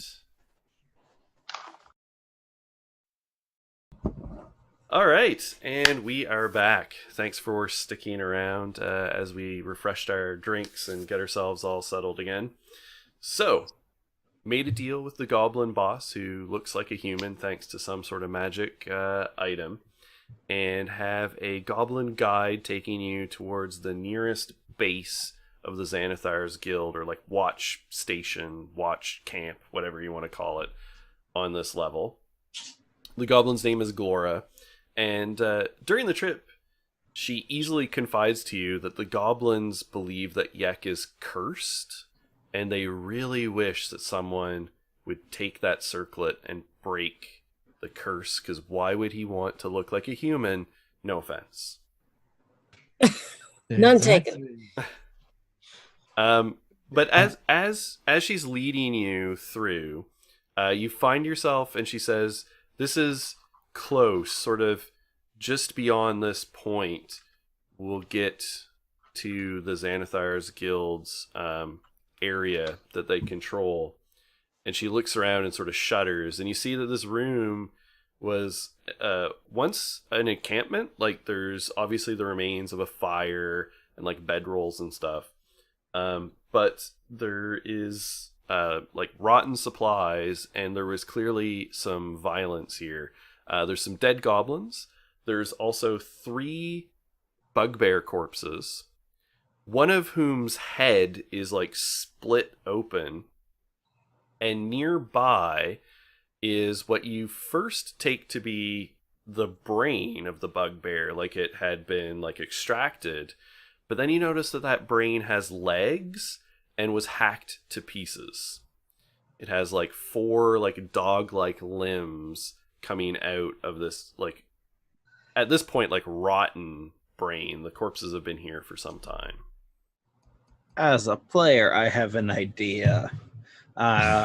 Would you like me to roll something to see if Tolan has an idea? Sure. Why don't you give me...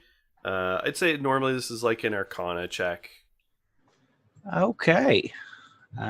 Let's see how I do. 9. Yeah.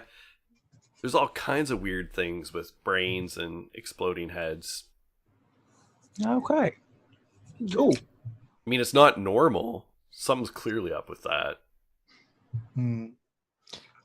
Aspire wants to have a look around, and he'll kind of guide his looking by how weirded out Glora gets the closer he gets to things. Like, I assume she knows something about this space. So it's like, if I walk over to the bugbear and she's like, doesn't react, but if I walk over to a goblin and she gets all tense, then I'm like, okay, I'm going to look at the thing she's tense about. I kind of want to goad her into telling us what happened here. Oh, yeah. And I think if you're moving around, I think would just say that, like, there was an attack here. It was like a goblin encampment. The Xanathar, they just barely pushed the Xanathars out. And when she looks at that brain thing, she just like kind of shudders and says, "I heard it crawled out of his head, and they had to cut it to pieces." Did the Xanathars bring that, or did something else? Those bugbears were with the Xanathar's Guild. They weren't with us. Okay. I've heard the Xanathar's Guild has mind flayers. Not boding well. I'm a fighter with a low intelligence. Can I wander over and just have a look at the brain, similar to what? What? I'm sorry, I just lost your name. Tolan doing. Got it. Yeah. I mean, yeah, you're inspecting it. It's clearly been here for some time, so it's in a state of decay. But you could roll an Arcana check and see what you might recall about mind flayers and related things. Sure, let's try. That is a 18. Oh yeah. So I mean, mind flayers like to eat brains, but they've got these like brain creatures that, you know, you've heard them called intellect devourers. And they like to eat people's brains and replace them and use their bodies like puppets. Right. So are the creatures that they inhabit smarter than the average creature? So would that bugbear have been smarter than the other two? Probably not. They like to like basically erase someone's mind first, and then and then they magically replace their brain with the intellect devourer. Okay. So it's kind of like a puppet body thing. Yeah, Right. yeah. Yeah, the intellect devourer then wears the person like a skin suit. That's a terrible image. Thank you. Yes, very, Right. very much so. Okay. So knowing that, Aspire, the minute he sees an intellect devourer, is going to just try to kill it. Like whatever's in the is not into this thing at all. Yeah. Okay. Fair warning now that he understands what's possibly out there. Okay, so do we want to send the little goblin girl back off since she's getting kind of creepy and we know where we're going now? Or Yeah. I mean, we're up to where we need to be? Yeah. I'm a bit concerned about a full frontal assault, but I don't know if there's another option. Are we near the south outpost or the north outpost? Because The north outpost. Okay. Here's the thing. Oh yeah, go ahead. Let's see. I can cast invisibility on either me or somebody else, and we can kind of, whoever's got the invisibility spell can perhaps go into the camp and kind of scout around a little bit and get a better idea of what we're going to go into. I'm all for that, as long as it isn't me. That's fine. I can do that.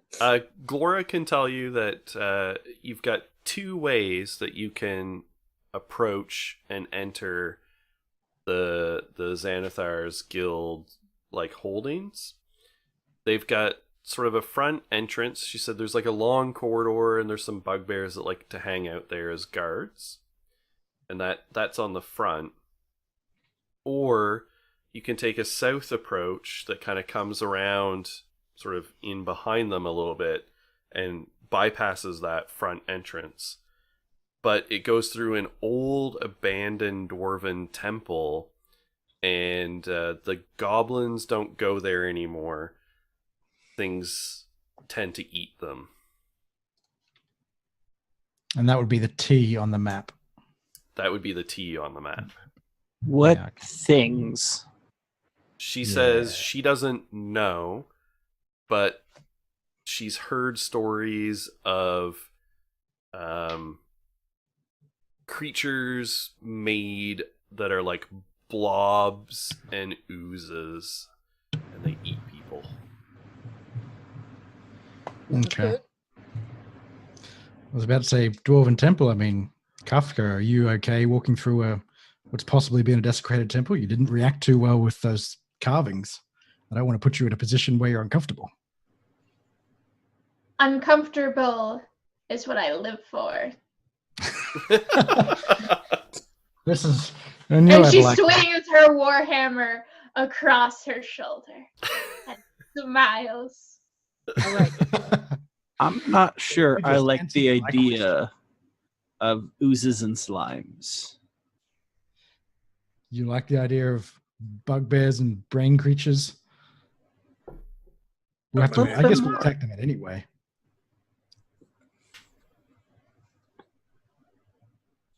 I mean, what choice do we have?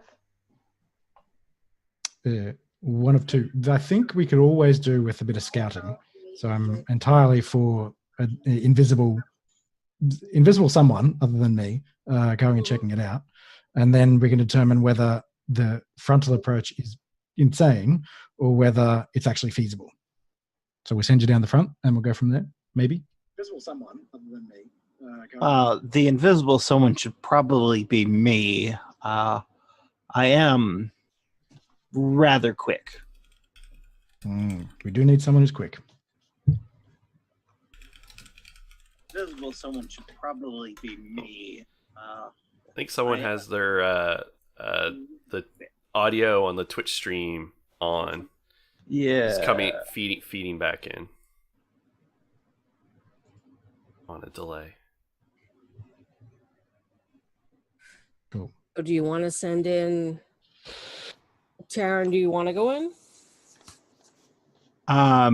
Sure. I can go through, see what the front gate has to offer.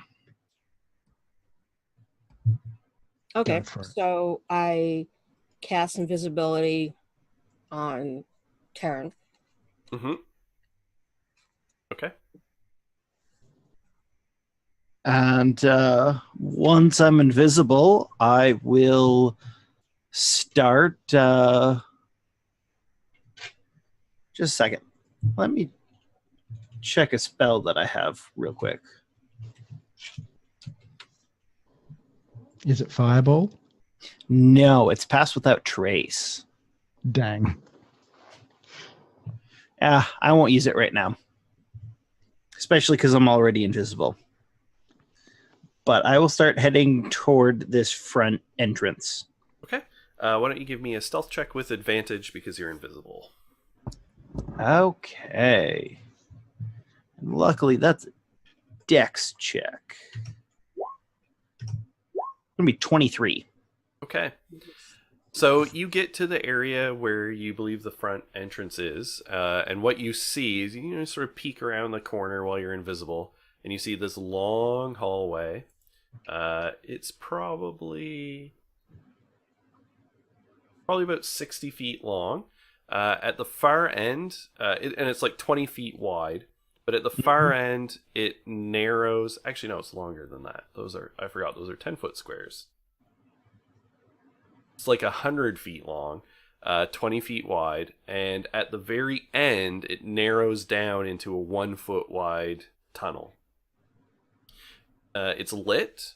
It's well lit, same as the tunnel you're in now. Which I keep saying tunnel. They're more like corridors. Like this was all, like it's finished stonework. This was built by the dwarves, a long time ago. You can see at the end of the corridor, near basically where it narrows down to 1 foot, 10-foot width, there are 2 bugbears sort of standing around on guard duty. Okay. Can I see anything past that? I'm willing to get a little bit closer if that's what's required. So what you can see is where it narrows down to 10 feet. It then seems to like maybe enter onto some kind of room, but then you see like a stone wall, almost more like a cavern wall. So it probably goes around a corner somewhere past that point. Okay. I will head back to my companions. And I will say, so good news. At the actual entrance itself, there's only 2 bugbears. The bad news is, to get to them, there's a long corridor, and into the entrance, it makes a turn. So I'm not sure what's beyond them. Okay. Well, you're invisible, so you could go past them to go in and get a better idea. Because I don't want to go in there if we don't have a good idea of how many bodies that we're going after. That makes me a little nervous. As long as you guys come to at least the far end of the long corridor. As in like 60-foot distance to get into there if we need to rescue you, because we'll rescue you, my friend. Don't you worry. I'm fine with you guys staying at like the 100-foot. Okay. Well, as long as they can't see us, I don't know the distance on a bugbear or if they've got like any warning system set up, but I'm happy to wander in closer. So long as we can get, like, if that gives you the comfort to get around the corner and... Yeah, what I'm just worried of is if something detects me on the other side, I don't want to be in the middle of bugbears by myself. Mm-hmm. I think if we hear a disturbance, we will probably move pretty quickly because we're going to figure our cover is blown. But that invisibility spell should hold as long as you don't try to cast a spell or anything like that. Okay, so I imagine that I'm going to bring them back to the corner that I peeked around, and then I will try and quietly walk between the 2 bugbears to see what's beyond them. Okay, so you take a couple of steps into the hallway, and before you take like a couple of steps and look down, and almost, your foot was like just hovering one step, you see that right in front of you, the floor is a pressure plate that spans the width of the hallway, and is about 10 feet. Like it covers like a whole section of the corridor. Okay. And then you kind of, your eyes glance up and you see on the north wall a couple of cleverly made holes on the wall right in line with the pressure plate. Okay.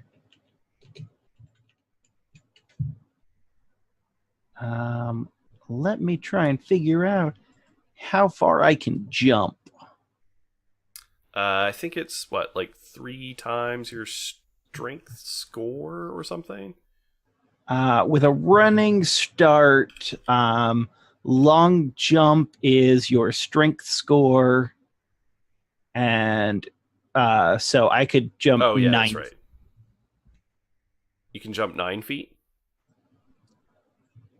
Unless I use Step of the Wind. 9 feet would probably clear it. Like, I say 10 feet just because, like, on the map they're kind of drawing it, but it's probably a bit shorter than that. So I think 9 feet would clear it. Okay, let me do that then. All right. And I will take the 10 feet of movement to get the running start and then go to jump over it. All right. So I will get you to make me, let's say, just another like dexterity stealth check on your landing. Like Okay. how much noise you're going to be making. Okay. That's going to be 23 again. All right. So you clear it. You sort of advance another 20 feet, and you see another pressure plate. And again, more holes. Oh, boy. Okay, I'm going to try to jump this one too. All right. So you jump it. Give me another stealth check. 17. All right. So you land. Again, you advance like another 20 feet. So you're now like more than halfway down the tunnel. And there is another pressure plate. Oh, good grief. Can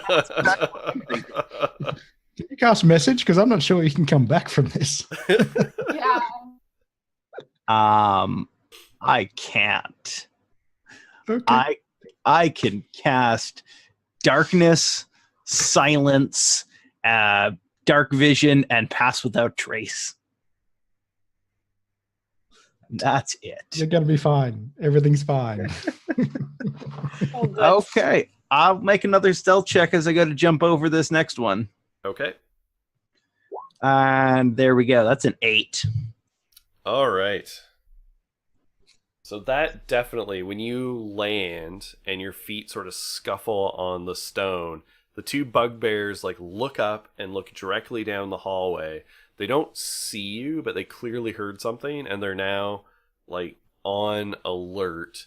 And one of them sort of yells kind of down the hallway in general.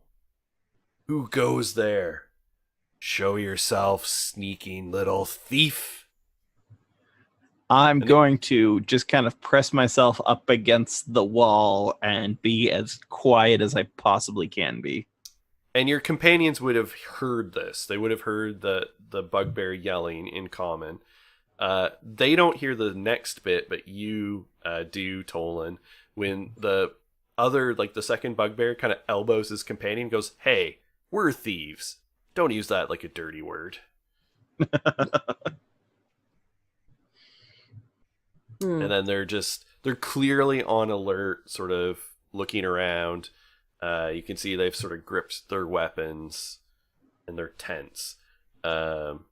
You're about 40 feet away from them. Can I see if there's any more pressure plates? So you move up a little bit, and we'll still consider your general movement is like your original stealth check. The secondary ones are really just for your landing. You're otherwise being very quiet. And you move another 20 feet, and you see there's another pressure plate. The problem is jumping that, like, 10 feet past it is where the bugbears are standing. So you'd be landing like very close to them. Yeah. Okay, so can I just ask a question? Mm-hmm. Absolutely. So it's pressure plate, pressure plate, pressure plate, bugbears? So bugbears are like down at the end of the corridor? So Or they- he's jumped over 4 pressure plates spanned down through the corridor. I've There's jumped over one- 3 so far. Oh, okay. Sorry. There should have been 4. So I'll give you a freebie on one of them. So yeah, you've jumped over 4. There's 1 additional pressure plate, and then there's the bugbears, and yes, they're at the very end of the corridor. So Tolan has gone 90% of the way down the corridor.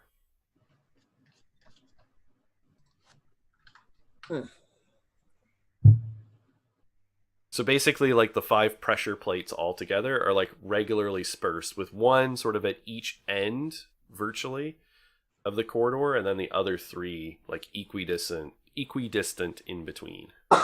You know what? I'm going to try it. I'm going to try and jump over the last one. Okay, give me a stealth check. 16. All right. Let's see. All right. So the bugbear on alert has rolled a natural 20 on its perception check. And so as your foot lands pretty softly this time and kind of just scuffs, the bugbear kind of whirls and hears something and just says, "I hear you," and like lashes out semi-blindly. So it has disadvantage because he still can't see you. And so he's going to take like a wild swing. He's got this big club. He kind of just lashes out across the hallway in front of him. And he's going to miss with a natural 1 as it just like goes and then smashes into the wall about a foot from your head. Wonderful. Still misses. And you guys hear like yelling and then like a smash of something hitting a stone wall down at the end. Yeah, we're so at this point, Aspire doesn't know that he hasn't been seen. So he's operating on the assumption that he has. And this is a tough one. It's like he just kind of wants to just barrel down the hallway because he's like, oh well, there's a sign. Like yeah, I'm gonna do that. I've got the sign. I don't care that he's still invisible. Like I can't prove that he's not. Therefore, I'm going for it. All right. So we're gonna switch over. Aspire like starts chasing down. Kafka is gonna immediately run after him. Yeah. So I'm gonna have everybody roll me some initiative. Okay. Okie dokie. It's a 17. I think this is the first time I've been like 2 hours into a stream before initiative has been rolled. Well done, everybody. We've made a record. Rolls record. I've got 16. All right. I've got 19. 10. You were prepared. All right. Almost.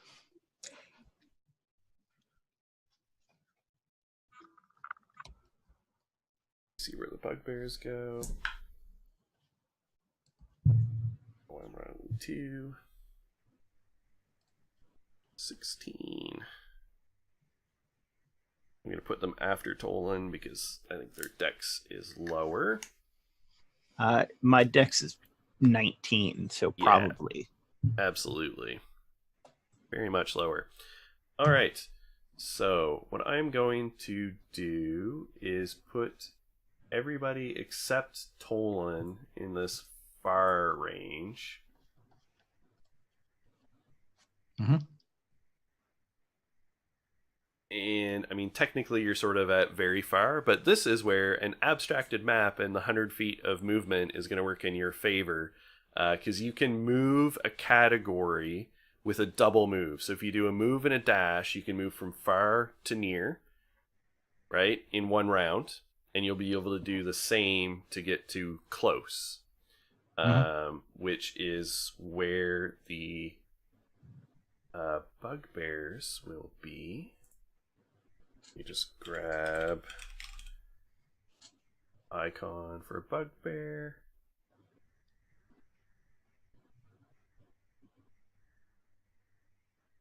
Well, that should actually work out with most people being 30 feet.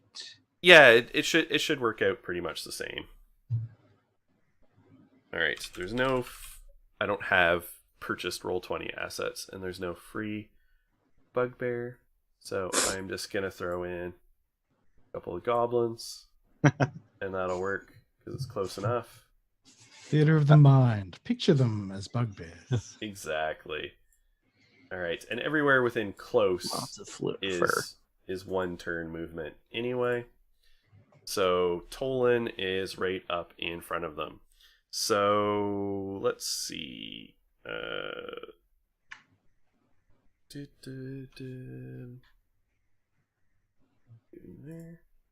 All right.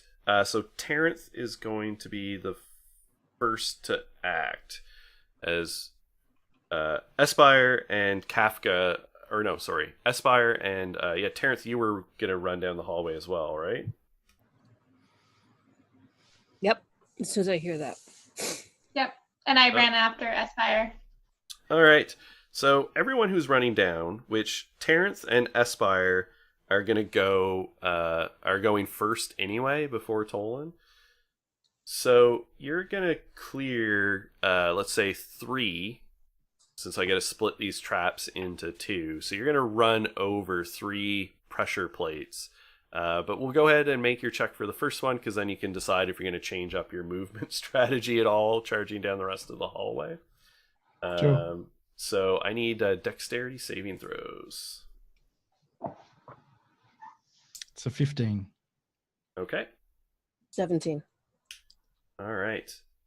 Oh, sorry. No, you don't need a dex save. But keep those rolls for a Constitution save if you get hit. Okay. Because what happens is you step on the pressure plates as you're running down, and 4 darts fire out, and they make attack rolls on you.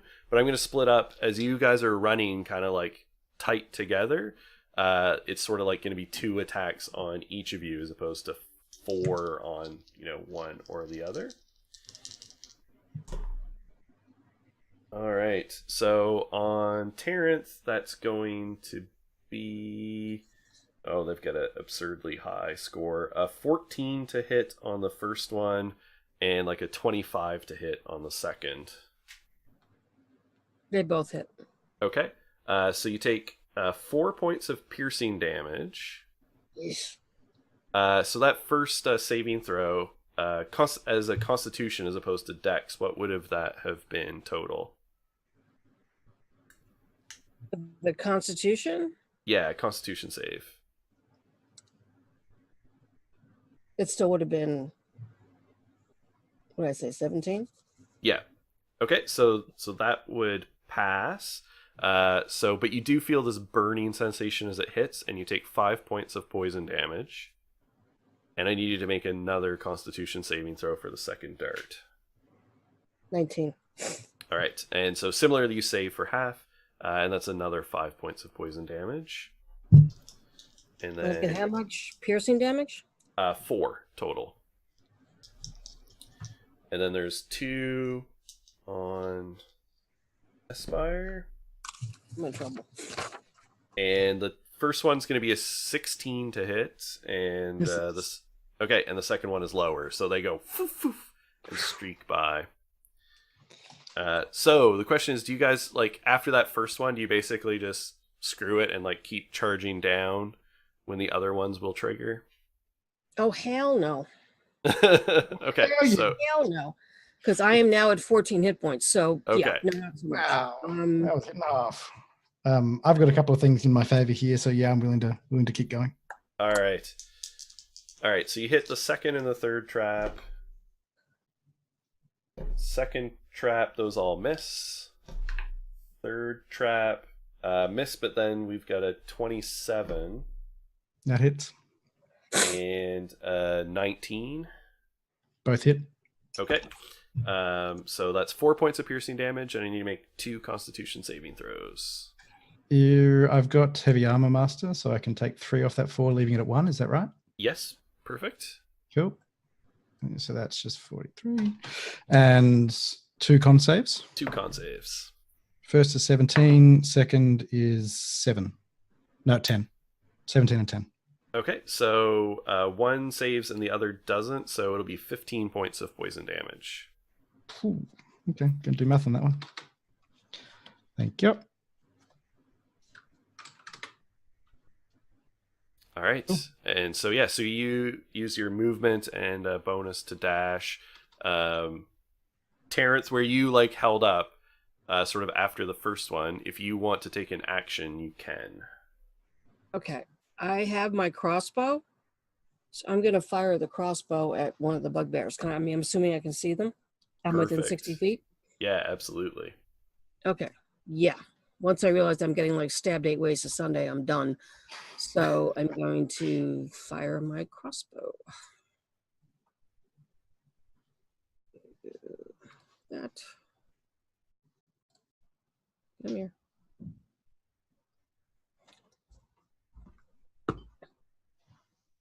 And that is a 13. So 13 misses, so it wings by this startled bugbear and smacks into the wall behind them. You home? Damn it. All right. What? Oh, I'm sorry. I thought you didn't answer as I asked if you were home. Hi, fam. The streaming life. All right. Okay. So Tolan, you're standing in front of these bugbears, but you're still invisible. Yes. I'm gonna avoid them and go past them. Okay. Give me a stealth check for, like slipping around in behind them. Okay. I mean, they now see people charging them too, so they're kind of distracted. Distracted enough to give me advantage? Yeah, sure. Excellent. 12 is better than 7. All right, so let me see if either of them notices you. One of them does. Yeah, one of them does. So it's going to take a swing, but with disadvantage, because you're still invisible. That's 13 to hit. No. Yeah, so it again sort of swings over your head and smashes into a wall. And then it's kind of refocused on what's charging down the corridor towards it and firing crossbows. And so you slip in behind them.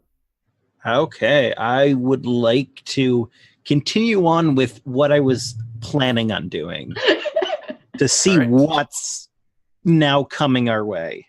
Okay, sounds good. So has he been hit? No, I they've have not they've been. taken swings, but he hasn't been hit.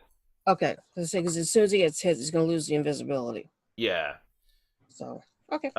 Yeah, so you slide out of this corridor and into a room that's worked stone for part of it, but then it's got a sort of cave wall. It curves around to the south and then curves around again, so it sort of forms this U that then leads into something that's headed back west.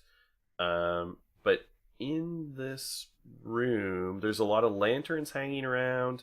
You can hear voices from sort of down around the corner, basically.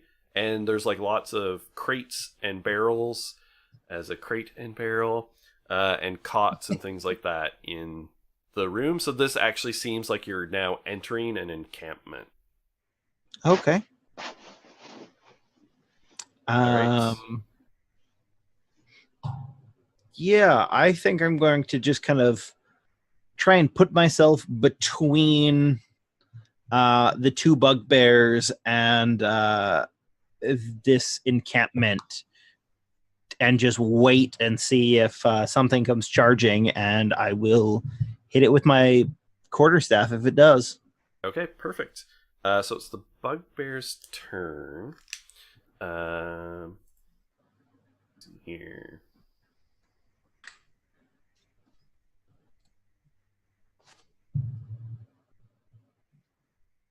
So I think what they're gonna do is one reaches behind them and sort of messes around with the wall and like pulls a lever, and you hear a like chunk chunk in the walls. And the other one is going to take its movement and move, position itself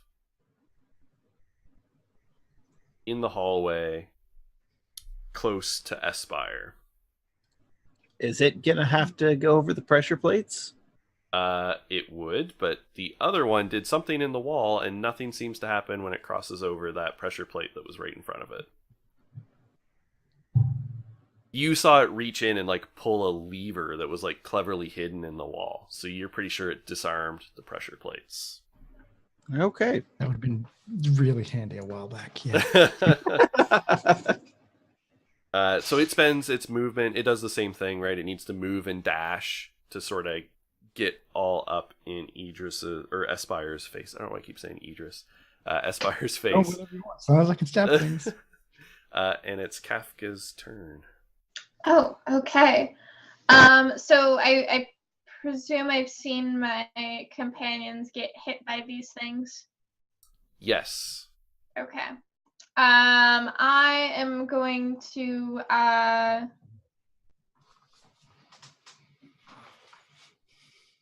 does it seem it's a kind of thing where if it hits one it doesn't have any more in it, or if like Yeah, you saw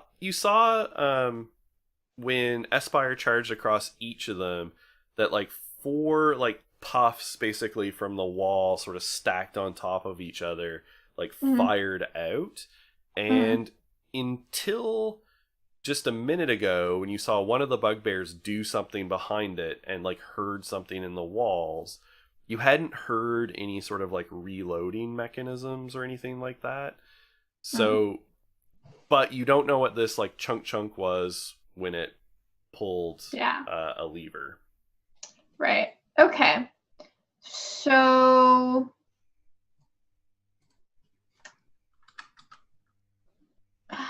how do you determine how far your jump is? It's your strength score if you have like a running jump.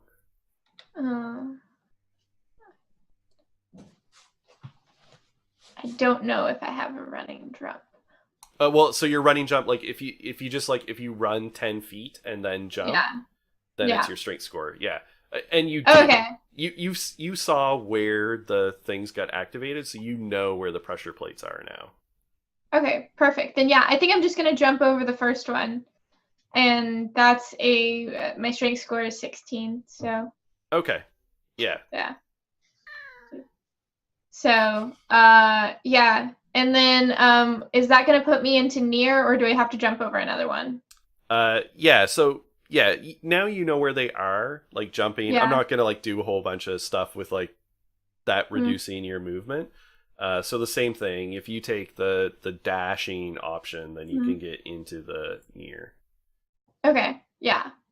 And then so I'm here and there's this bugbear here, and is that using both? Yeah, that's using your action to dash. Is that double moving? Yeah. Yeah. Okay. Then I am going to fuck it. I'm gonna action surge and attack this guy. All right. Perfect. Yeah. All right. All right. Do it up. Oh. That is a 15 to hit.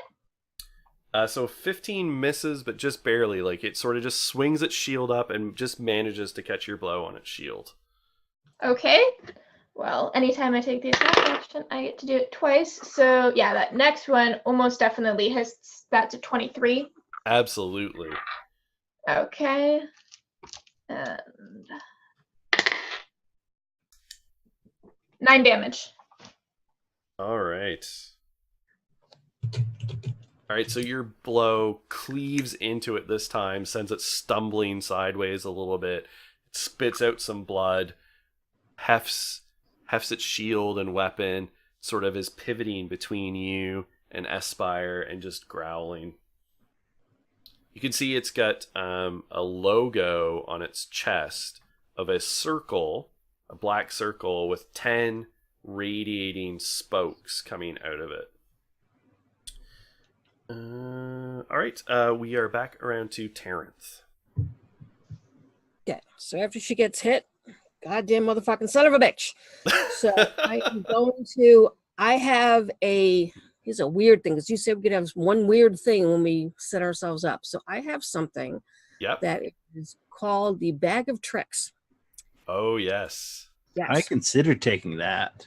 It's a very cool thing. So I pull out a fuzzy thing, and I hurl it down towards the bugbears. Uh-huh. Hits the ground. It turns into a weasel. I say to the weasel, attack the bugbear. So I'm going to have it attack the one on the right of me. All right. Have it do a chewing, chomping thing. I think that's my action, so I don't think I can do it. Yeah, you can make some progress moving. So I'll put you right up here. So next time you can move into near just with a single movement if you want. Okay. Yeah, and then you take your action, throw this weasel out. And do you have the stats for a weasel? I don't. I can grab a bill. I do. You do? I can fire you. I was gonna say I can fire you the D&D Beyond link in our chat here so that you have it. You should be able to see it. D&D Beyond. I'm not singing the theme song. I'm not singing the theme song.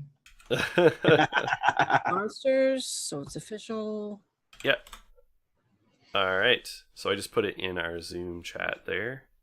Okay. So you should be able to click on that, and it should give you access. So go ahead and make an attack roll for the weasel. Oh, the weasels. All right, I gotta figure out where I'm on this thing. Hang on a second. Come back here. All right, where's the link? In our Zoom chat. So on the Zoom window, there's a little chat button down at the bottom of the screen. You click on it, it should open a little chat window. All right. The weasels. Sneasels and weasels. So, 13. Cool. Okay, so it does a bite. So bite is a +5 to hit. I like that in a weasel. Yeah, they're not bad. They don't do a lot of damage, but +5's not actually that bad. Annoying and the whole pinch and pointy teeth routine. Okay, so that's I don't think it's going to hit a 10 + 5 to hit, so it's 15. Yeah, so it's the weasel is like 9 on the armor of the bugbear, but doesn't seem to be able to penetrate through. But it's annoying. It's annoying. It is. Like the bugbear is like looking at it and being like, weasel food. I feel bad for the weasel, but hey. Okay. All right, Espire, it's all you. So at this point, I'd like to point out that my character does one thing and one thing very well, and that's slice and dice. So excellent. we got an attack, and the bonus action is also the attack. Perfect. So that is a 20 to hit, and the other one doesn't hit. All right. Perfect. 20 definitely hits. Cool. And so that's 4 damage on the first one. All right. And then I will I get a second attack because that's awesome. Thank you, level 5 fighter. And that is 24 to hit with absolutely. 6, 7, 8, 9 damage. All right. And that's me.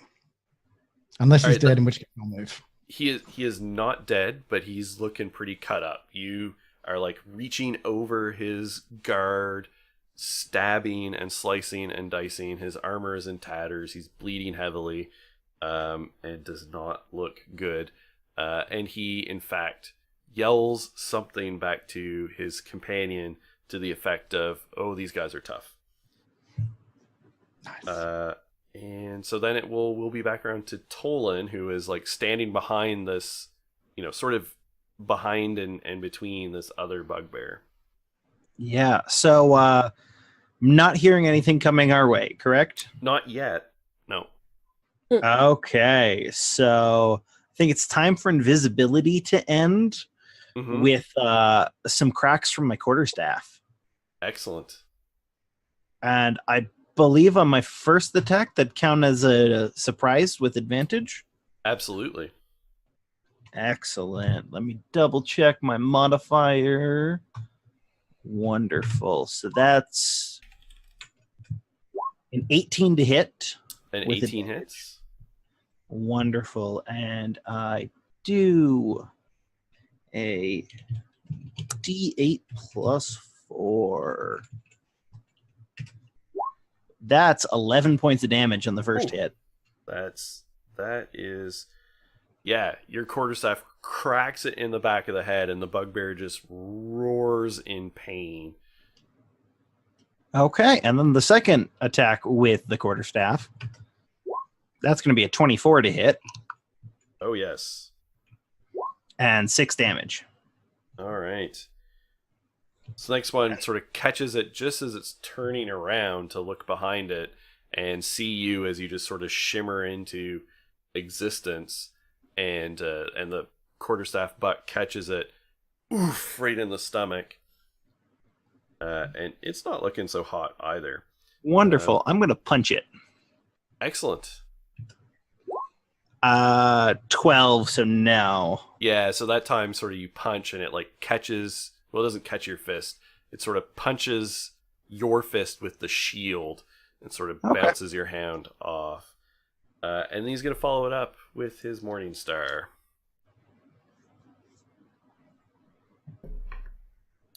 But that's only going to be 11 to hit, so I'm pretty sure you slip aside pretty easily. Yeah. And the other one is going to hit, or try and hit Espire, because Espire is the last person to hit it. That's a 17 hit, so... 17. I'm AC 17, so it matches, doesn't it? So it does. Okay. So that's going to be 11 points of piercing damage. You 10, 9, 8. Take that down. So that is just 8 damage. Count. Yeah, so the Morningstar just Heavy armor. smacks in. Yeah. And then it is Kafka. Hello. I am gonna continue trying to take this guy out. Perfect. So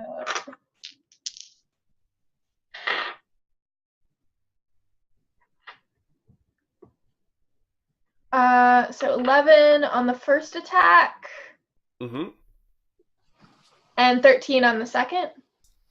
13 does not hit. Sorry, what was the first one again? 11. So they both don't hit. Yeah, no, neither one hits. Sort of, there's catching off its armor and deflecting aside. All right, Terrence. Okay, I am going to cast Vicious Mockery. Excellent. Yes, and I'm going to look at which is the one that looks like more hurt. The one that is closest to you. Good.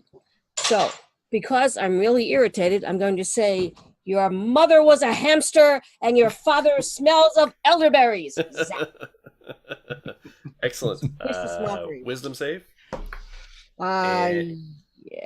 And what's your spell save DC? I think it's going to fail anyway. Yeah, that's a 6. There's no way you're lower than that since it starts at 8. All right, go ahead and roll damage. So it's 2d4s because I'm a whopping big 5th level. And 4 and 6 points of psychic damage. Okay, so the bugbear puts its hands up to its face and starts like sobbing its eyes out, quite literally. As it's like hamsters, no elderberries, and like blood is leaking out of its like ears, and it collapses to the floor. All the bard, all the Love time. it when As- vicious mockery ends a creature. It's Yeah. fantastic. Yeah. I just love vicious mockery in general. It's just so much fun. Who doesn't love insulting things to death? I mean, especially when you call out one's mother as a whore and one's father as a drunk.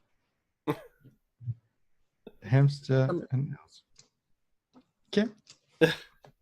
Yeah, Alright. that's what that insult is. Hamsters were known for their well, as we consider rabbits today. Right, And- right. Most wine was elderberry wine. Got you. That drunken All thing. right. And it's Espire. It's your turn. Cool. I would like to move into close, please. All right, so you can like move and dash, and so Is that you a are- is it a move and a dash to move into there, or is it just a move to get? Yeah, so to move between zones is a Yep. you need to use your action or bonus action if you have it to dash. Okay. I'll use the action and dash as an action and a move, and then I will action surge to at least get in a slice on this guy. Perfect. So it's just a single slice. So that is 19 to hit Absolutely. Definitely. for hits. 6 damage. All right. And you would still have your bonus for your offhand. I think that's because no, my action was. But the you dash. I action don't you think- action surged, right? Yeah, Yeah. because you get another sure, I'll take action, it. and so whenever and you you- make the attack action, you get a second attack. And because you haven't used your bonus action yet this round, so Yeah, sure. You Done. get Well, that's, all of your uh, attacks. I know that is a 20 to hit. oh And yes, 5. absolutely. Yes. Good job, team. And how much damage? 5. Oh yeah. So this one you also just the bugbear kind of spins around after the first attack, and your second one just disembowels it and it collapses to the ground. Aspire is pleased. Good job, team. All right.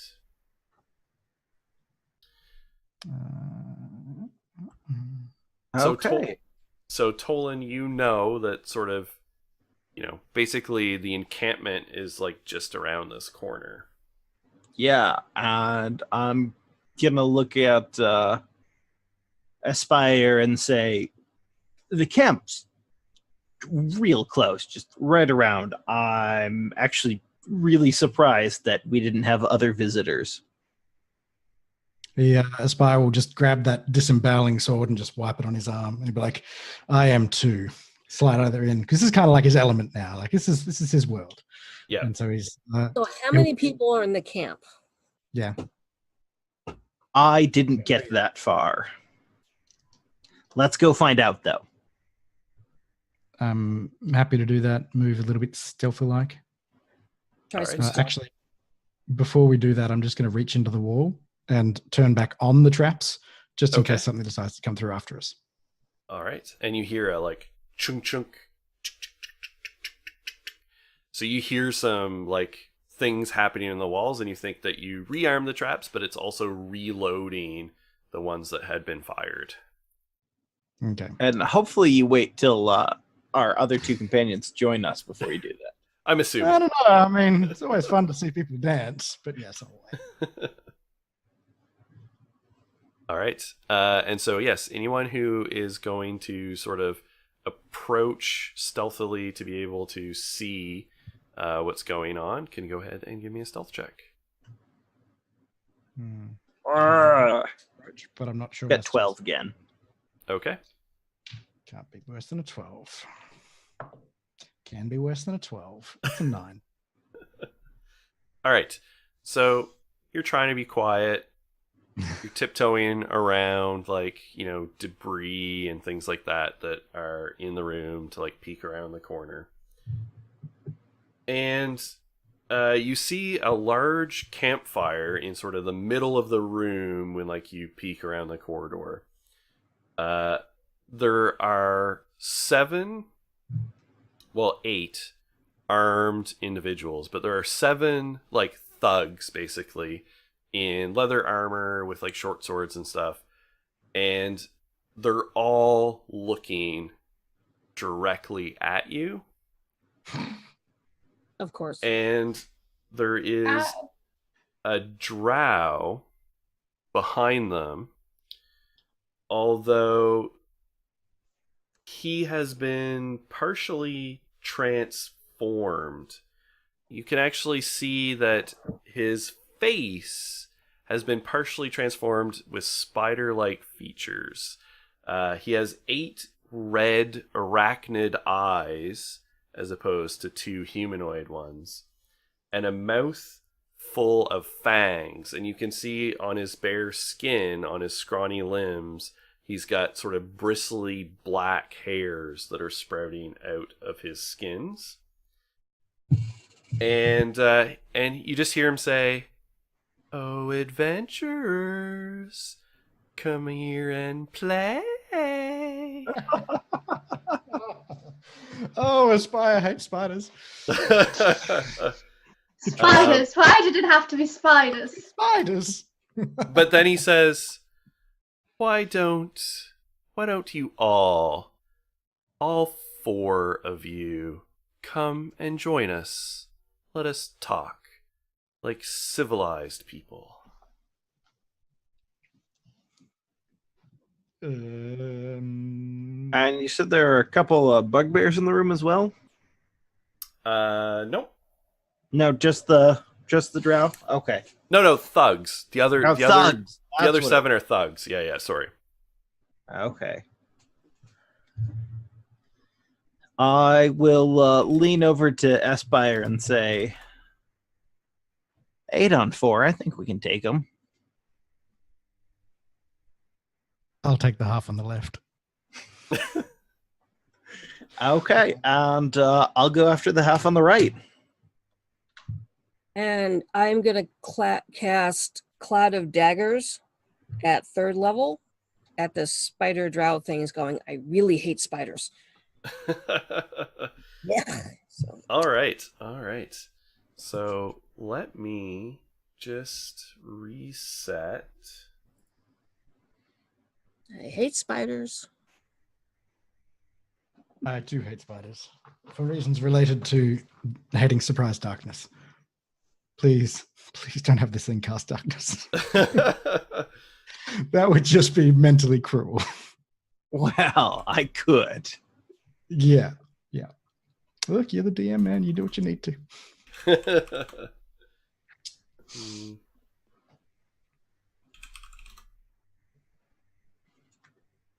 Go. Although, from what I hear, being Australian and fearing spiders is a very good move. Yeah. Like, the player doesn't hate spiders. The player's perfectly fine with them. The character does. The player has grown up with spiders in a sad Australian kind of way. I just remember a game that I was in once, and we had a character who was afraid of spiders, and he died. And it was funny because one of our other characters had a giant spider animal companion, and then so the character who was afraid of spiders died, and then his new character was afraid of cats, and the spider's name happened to be Cat, so there was this awkward interaction at first. I feel like that's genius, you know. Let me tell you about a game called Invisible Sun. I want to play that so bad. Are there cat spiders? We can get you in a game. There is a creature called a wrong cat, and it's a cat with too many eyes, and its tail turns into a centipede. And Oh. when you look at the cat, where it has no fur, so it just has bare skin, and it's got what look like stripes, right? Like a tabby cat. But if you look real closely at the stripes, they are moving, writhing spiders that are riding around on it, clinging to its body. Man, that is That a is- whole lot of nope. Like, Yeah. That is delightfully horrific and weird. Yeah. So anyone who wants in one of our Invisible Sun games, yeah, no. we'll get you in. But I can guarantee you there's a lot of weirdness. It Was that sounds clear? like We're gonna play it. Princess and I'm interested. Yeah. All right. So, unless you guys have any objections, are you guys okay just using the same initiative order that we used last time Sure. for Yeah. simplicity? Sure. I have no problem with that. Okay. All right. So, Terrence, you were casting Cloud of Daggers on the Drow. Yep. 'Cause I don't like the way that drow looks. So No, 15, he looks pretty horrible. Yeah, so 15 plus my spell attack is 21. Okay. And here's the really cool thing, because if I do this at 3rd level, which I am so doing, it is 4d6. Yay. Nice. So yeah. So that is 3. That's 6. 7, 8. 9. 13. And 3, 16 points of slashing damage. All right. He does not like that one bit. Good. I'm fine with that. don't have Yeah, as this like cloud of daggers starts whirling around him and cutting into him, and he opens his mouth and his like weird pincers and fangs are clacking. And I just gotta get this up for the thugs. All right, and so then it's Espire. Espire is going to close with the nearest thug and just go in for a slice. Perfect. It's a normal attack, and then my bonus action will be second wind because I'm at half health, and that would be a terrible thing. All right. So that is not a good attack. That was 9 to hit. Yeah, not quite good enough as it just manages to parry aside your blow. Yep. And second wind is 9 plus something else. What is that? I mean, you'd still get your second attack. Minus 14. Yeah, and I'll still get my second attack as well. So that's 14 HP returned. So I'll just add that back. And then we'll do my second attack, because why not? And that is 19 to hit. And that definitely hits. Okay, and that is 9 damage. All right.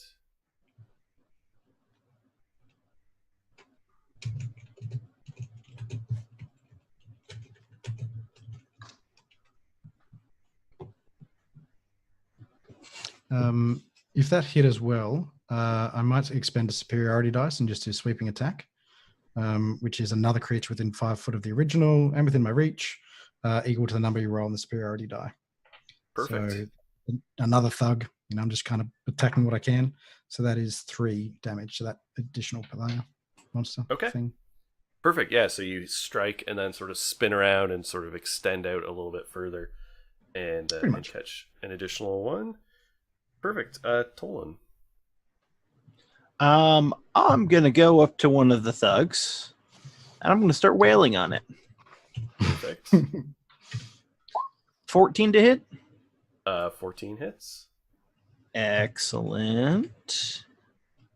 And that's gonna be 12 damage. Okay. And then the second attack, 12 to hit. 12 hits. And that is going to be 8 damage. Okay. All right, so you sort of unleash a bunch of blows on it and rock it back, and the thug sort of wipes blood off of his mouth. You'll pay for that. And then I'm going to spend a key point to do Flurry of Blows and punch it twice. Yes. 12 for the first attack Yep. for 8 damage. Okay. And then 9. And the 9 doesn't quite hit. Sort of glances off a piece of his armor. Okay. All right. I'm still happy with that damage. Yeah. So then it's the thugs. All right. So let's see. First, let's handle the one that's just getting pummeled by Tolan, as it's gonna make an attack with its mace, or 2 attacks actually with its mace. It's gonna be a 18 to hit and a 15 to hit. 1 hits. All right. So that's 5 points of bludgeoning damage. Okay. And I'm going to put 2 here near Espire. So those will be the 2 that he managed to do some damage on. And they're both going to attack. And we've got a 16 and a 19. 19 hits. And from the other one, the highest would be a 16, so that wouldn't hit. So that's 5 points of bludgeoning damage. Take it down to 2 Okay. of that feat. That's them. All right. The drow is sort of just positioning himself. A couple of the thugs move around to get themselves. A couple are going to move towards the dwarf. And one is going to move towards the bard. So on the dwarf, the highest is from one of them. Attack roll is a 12. I don't think that will hit Kafka.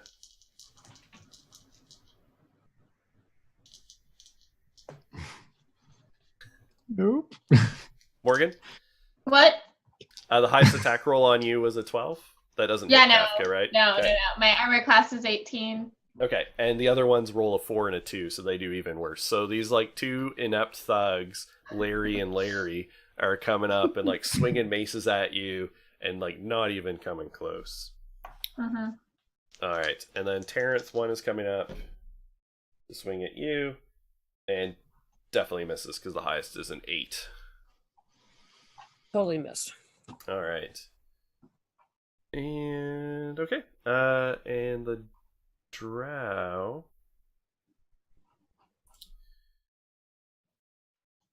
is going to pull out a hand crossbow and fire at, I'm just going to roll randomly here, at Aspire. I'll take it. It's a 19 to hit.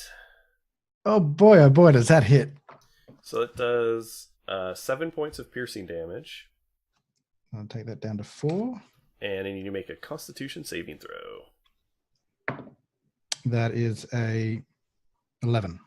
Okay. So you are poisoned. You don't take any additional poisoned damage, but you have the poisoned condition. So you have Okey-dokey. disadvantage on attack rolls and ability checks. Okie dokie. All right.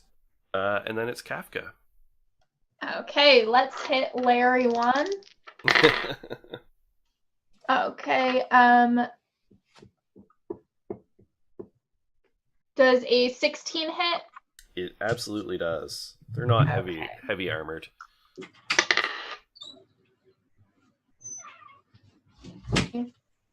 Seven on Larry number 1, and then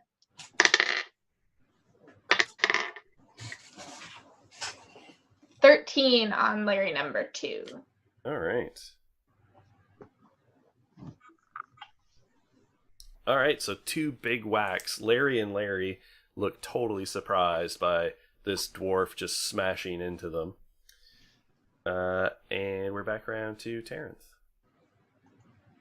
Okay, I have got my crossbow. Mm-hmm. hand crossbow, so I am going to fire back at that drow. I really don't like spiders. So that's something I'm proficient with. So that's 9. I got 12 to hit. 12 is not gonna hit. That's what I was afraid of. Okay. Yeah, he's pretty fast, and he's got sort of a shield. He's definitely better than the thugs. So yeah, that goes wide. Okay. Aspire. Are you gonna do anything with Aspire. like your bonus action or anything? Sorry, Terrence. I don't know what I've got for a bonus action actually. So giving bardic inspiration is a bonus action.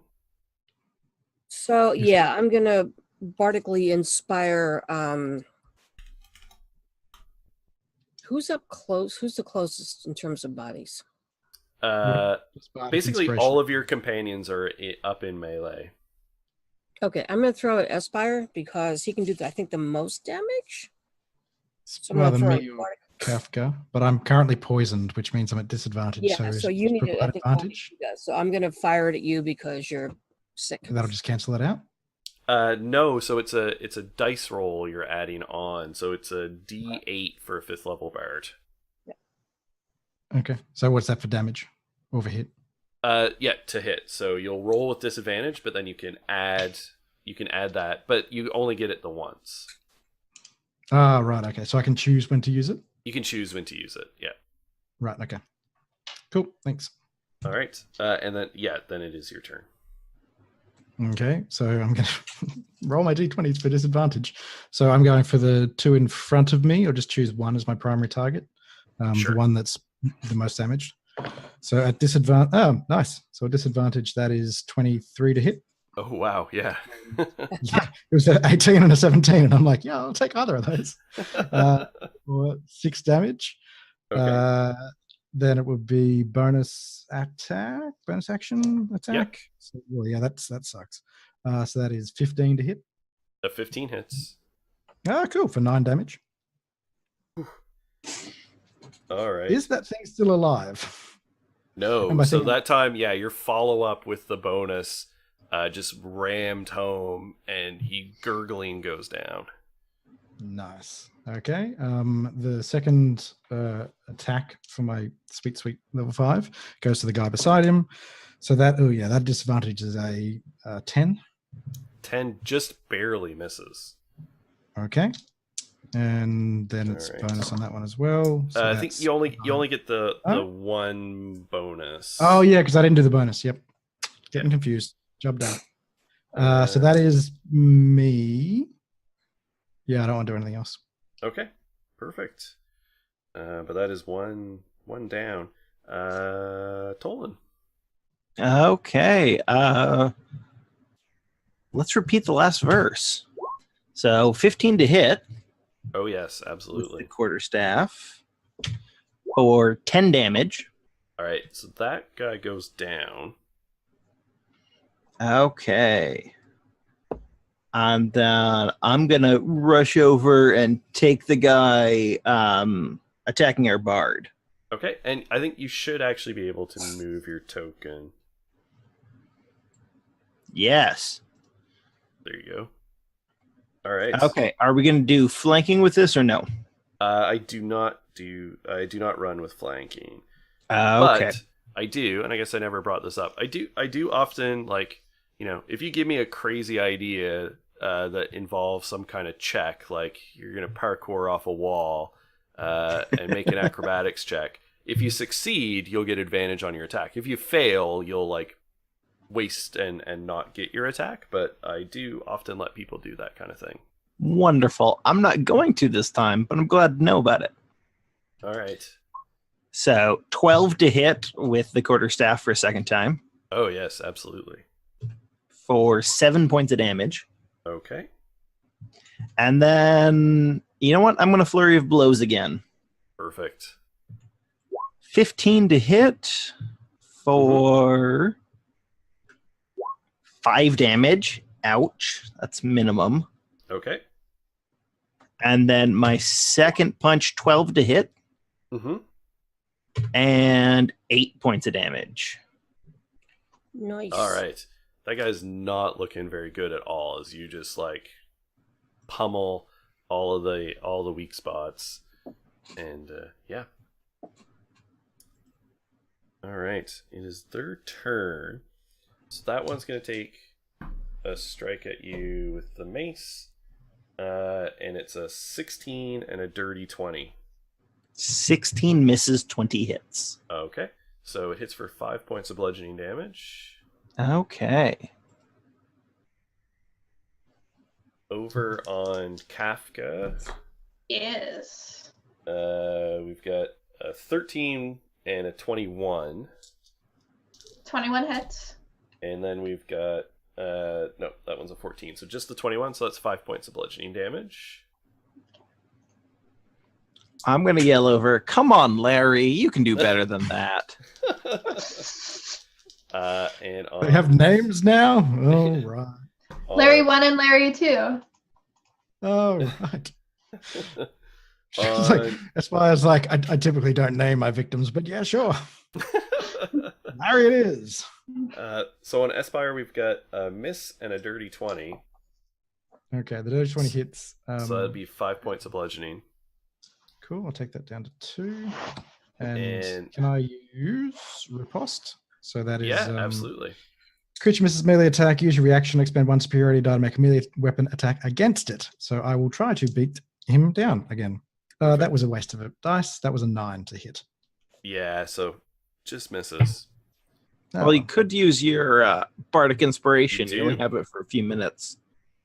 Is that an additional D8 on top of the hit roll or the attack roll? It is. Yeah, on the attack roll. So where you rolled a 9, you would add a d8 to that. Yeah, that would be 9. It would be 11. That hits. Just barely. Hooray! Just For 10 barely. damage. For 10 damage. Adjusting the Okay. intended. Thank you for the Bardic Inspiration. Much appreciated. All right. So these two that haven't gone. One is going to move over to Tolan. And a miss, and then a 21 for 5 points of bludgeoning damage. Yep. And this one's going to move to Espire. And a miss and a 21 for 5 points of bludgeoning damage. Hits, take it down to 2. Thank you. All right. And the drow is going to take a hand crossbow shot at Tolan. And that is also a 21. So that's 7 points of I piercing. am going to do Oh, deflect yes. missiles. Perfect. So I am going to. It reduces the damage I take from the attack by 1d10 plus 9. All So right. is it going to do Nice. 10 or more damage? No, so you don't need to roll. You snatch Okay. that out of the air. And I'm going to spend a key point to throw it right back at it. Absolutely. Nice. Go ahead and make that attack roll. Okay. Nope. All right, That's so a 9. yeah, so you throw it back, and the dart sort of clicks off, sort of harmlessly. I can't do much worse than that. No, Kafka. All right. Just swinging at Larry 1 and Larry 2 again. I'm almost positive these both hit. That's a 23, Oh, and that's the yes. lowest one. Yeah. Their armor class is 11. Yeah. So that's 6 damage on 1, and a 6 damage on. Wait, sorry. It's 9 damage on 1 and 9 damage on 2. Okay. Yeah, 6 on the die. All right. So they're both looking pretty hurt as you whack into them 2 more solid blows. Hacking and whacking and slashing. Yeah. The drow is hollering out like, "Let's not be hasty. We can still settle this like civilized people." I think that's what we're doing. It's Darla's turn. I'm gonna crossbow it again. Again, not big on spiders. So that is going to be the proficiency. That is a 15 to hit. No. So it sort of just, yeah, he between his armor and the shield, and he's like pretty mobile around. You just can't get a bead on him with the crossbow. Damn it. Okay. Aspire. How long am I poisoned for, by the way? An hour. That's a lot of rounds. It's a lot of rounds. Pretty much going to be at this for a while. So Yeah. okay. So the nearest thug Only gets 600 rounds. That's what's that between friends? So the nearest thug gets a 13 to hit. 13 hits, yeah. 13 hits, and that is 6 damage. Okay. He will also take the 6 and 6 is 12 to hit. Yes. Okay, so that He's- is 7 damage. Is he All dead? right. That one is dead. Yeah, the last one sort of cuts across his throat. Cool. And I'll take a move, and I'll move towards the nearest enemy at that point. And Yeah, there was I'll a do- second one had advanced up on you, so. Okay, cool. In that case, they get it's a natural 1 for 7 hit, or an automatic fail. So yeah, that's Okay. it. That's me done. Perfect. All right. Okay. Tolan. Okay, so let's see. That's going to be a dirty 20 to hit Yep. for 9 damage. That one sees stars and goes straight down like a sack of bricks. And then I will spin around going after the other one. Okay. 16 to hit Yes. for 6 damage. Okay. Another flurry of blows. He's gonna vomit some punches. Spend all the key. Well, I get them back on short rests, and Yeah. I'm betting we're having a short rest soon. Yeah. So that's 9 points of damage. Okay. And he is down. Okay. Nice. I would have hit with the other punch, but maybe I still do. Just final insult. Yeah, just as he goes down, you do the like kneel and finish. All right. So who's left here? Not many. So on Tolan. Oh, a miss, but then a natural 20. On me? Who's on me? Not Tolan, sorry, on Espire. Oh, that's even worse. Yes, natural 20 will hit. But he's not. He's actually only doing 6 damage. 6 damage, down by 3. Yeah, 2, 3. Yeah, this combat's been really great for this heavy armor master feat. I just gotta say. absolutely. Yeah. And on Kafka, we've got a nat 1, which won't hit, and then a 19, Yep. and and Yeah. a miss, and a 16, which I don't think will. No. So just 5 points of bludgeoning damage. Kafka, is that the first time you've been hit this combat? Second time. Yeah. So 5. All right, and the drow is going to fire at the bard. He doesn't want to see if I can catch another. No. That's a 20 something. So 7 points of piercing damage, Terrence. And I need you to make a constitution saving throw. Oh dear.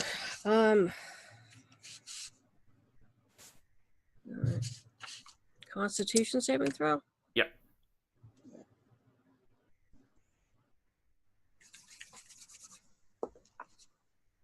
Oh, 17.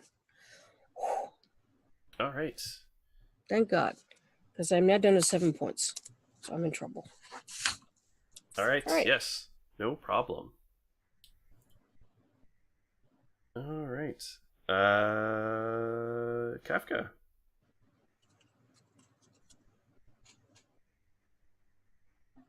Okay. That's a 13 and a 22. Yeah, those both hit.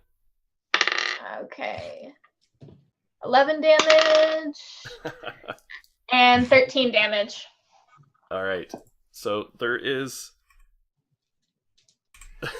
a couple of like horrible gurgles. As are you using a warhammer or? Yep.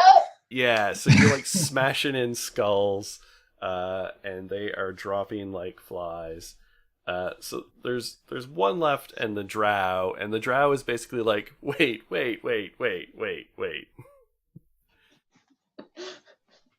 And it's Terrence. So what do you want us to wait for? Before I'm gonna hold my action for see what the drow has to say. We can make a deal. What kind of a deal? We want things. You want things. I don't want to die. Unfortunately, what we want is you dead. Okay, on that happy note, I'm going to cast Tasha's Hideous Laughter. We'll see if I'm doing better Okay. with that than with a stupid crossbow. Yeah. Yeah, so that's a wisdom. Wisdom save. Yeah. And what's your DC? You gotta hit 14 on that. And he fails. So Holy the drow falls to the ground and is just rolling around, laughing and laughing and laughing. And the other thug is going to attempt to run away. The one that's on Espire. Run away! Is that an attack of opportunity as he leaves my area? Yeah, Yes. I'm gonna say that if you choose to like between all of you, because he's got to like run around. If you all choose to attack, you'll probably kill him. Yeah, I'll go for an attack. Yeah. Yeah. All right. I'll just have you all make attack rolls. We won't worry so much about the damage, but we'll just see how many of you are gonna hit and what 13. will happen. 25. At a Nat disadvantage. one. All right. So I think between Espire and Kafka hitting, you'd be able to like. I did not hit. Or sorry, not Kafka, Tolan. I meant. between the two of them, like clocking them, and then yeah, you'll be able to deal with them. Especially since the drow is occupied with horrendous laughter, and is rolling around helpless for the moment. And so that is where we're going to end for the night, so that we can pick up next time deciding what you do with this drow and where you go from here. So thanks everyone for sticking around. We ran a little late. We were gonna wrap it, and then everyone just ran in and attacked. So we went with that. What can I say? Just like swords. Yeah. So we'll quickly Now go. we know how we play together. Absolutely. Backwards. Kill them all. So let's go around and we'll close out on everyone's favorite moment from the night. And let's start in a different order with Celtic Wolf. I actually like this whole. I have not played a bard before, so this whole vicious mockery and hideous laughter, I'm feeling that. That is the sarcasm and the whole bit that I'm enjoying. So I think that was probably some of the best moments there. Particularly Excellent. dropping that damn drow after all that time. So Absolutely, that was great. I loved it. Worm, what about you? I'm gonna say just Espire's character. I don't know if I can pick a single Espire moment. Aspire moments, I like it. But Hashtag between the bar and then the running, finding the pressure plates and going, nope, still going. Yeah, Yeah. I agree. That was perfect. Adam. I was actually going to be the pressure plates, more so that the further you jumped into the thing, the further you would have had to have jumped back if you wanted to. And I'm like, you realize you're committing here. It was, Yep. was commitment in those jumps. It was great. Absolutely. Morgan. I think similar to Celtics, this is my first time playing a fighter, and it's really fun. I normally play exceptionally charismatic characters, so usually rogues, bards, that kind of thing, and so it's really fun getting out of my comfort zone. And I really just loved playing Mama Bear, and yeah. Yeah. Perfect. Need to I see think Mama Bear. I think for me, my favorite moment was Kafka doing the mother bear routine on the imprisoned goblin.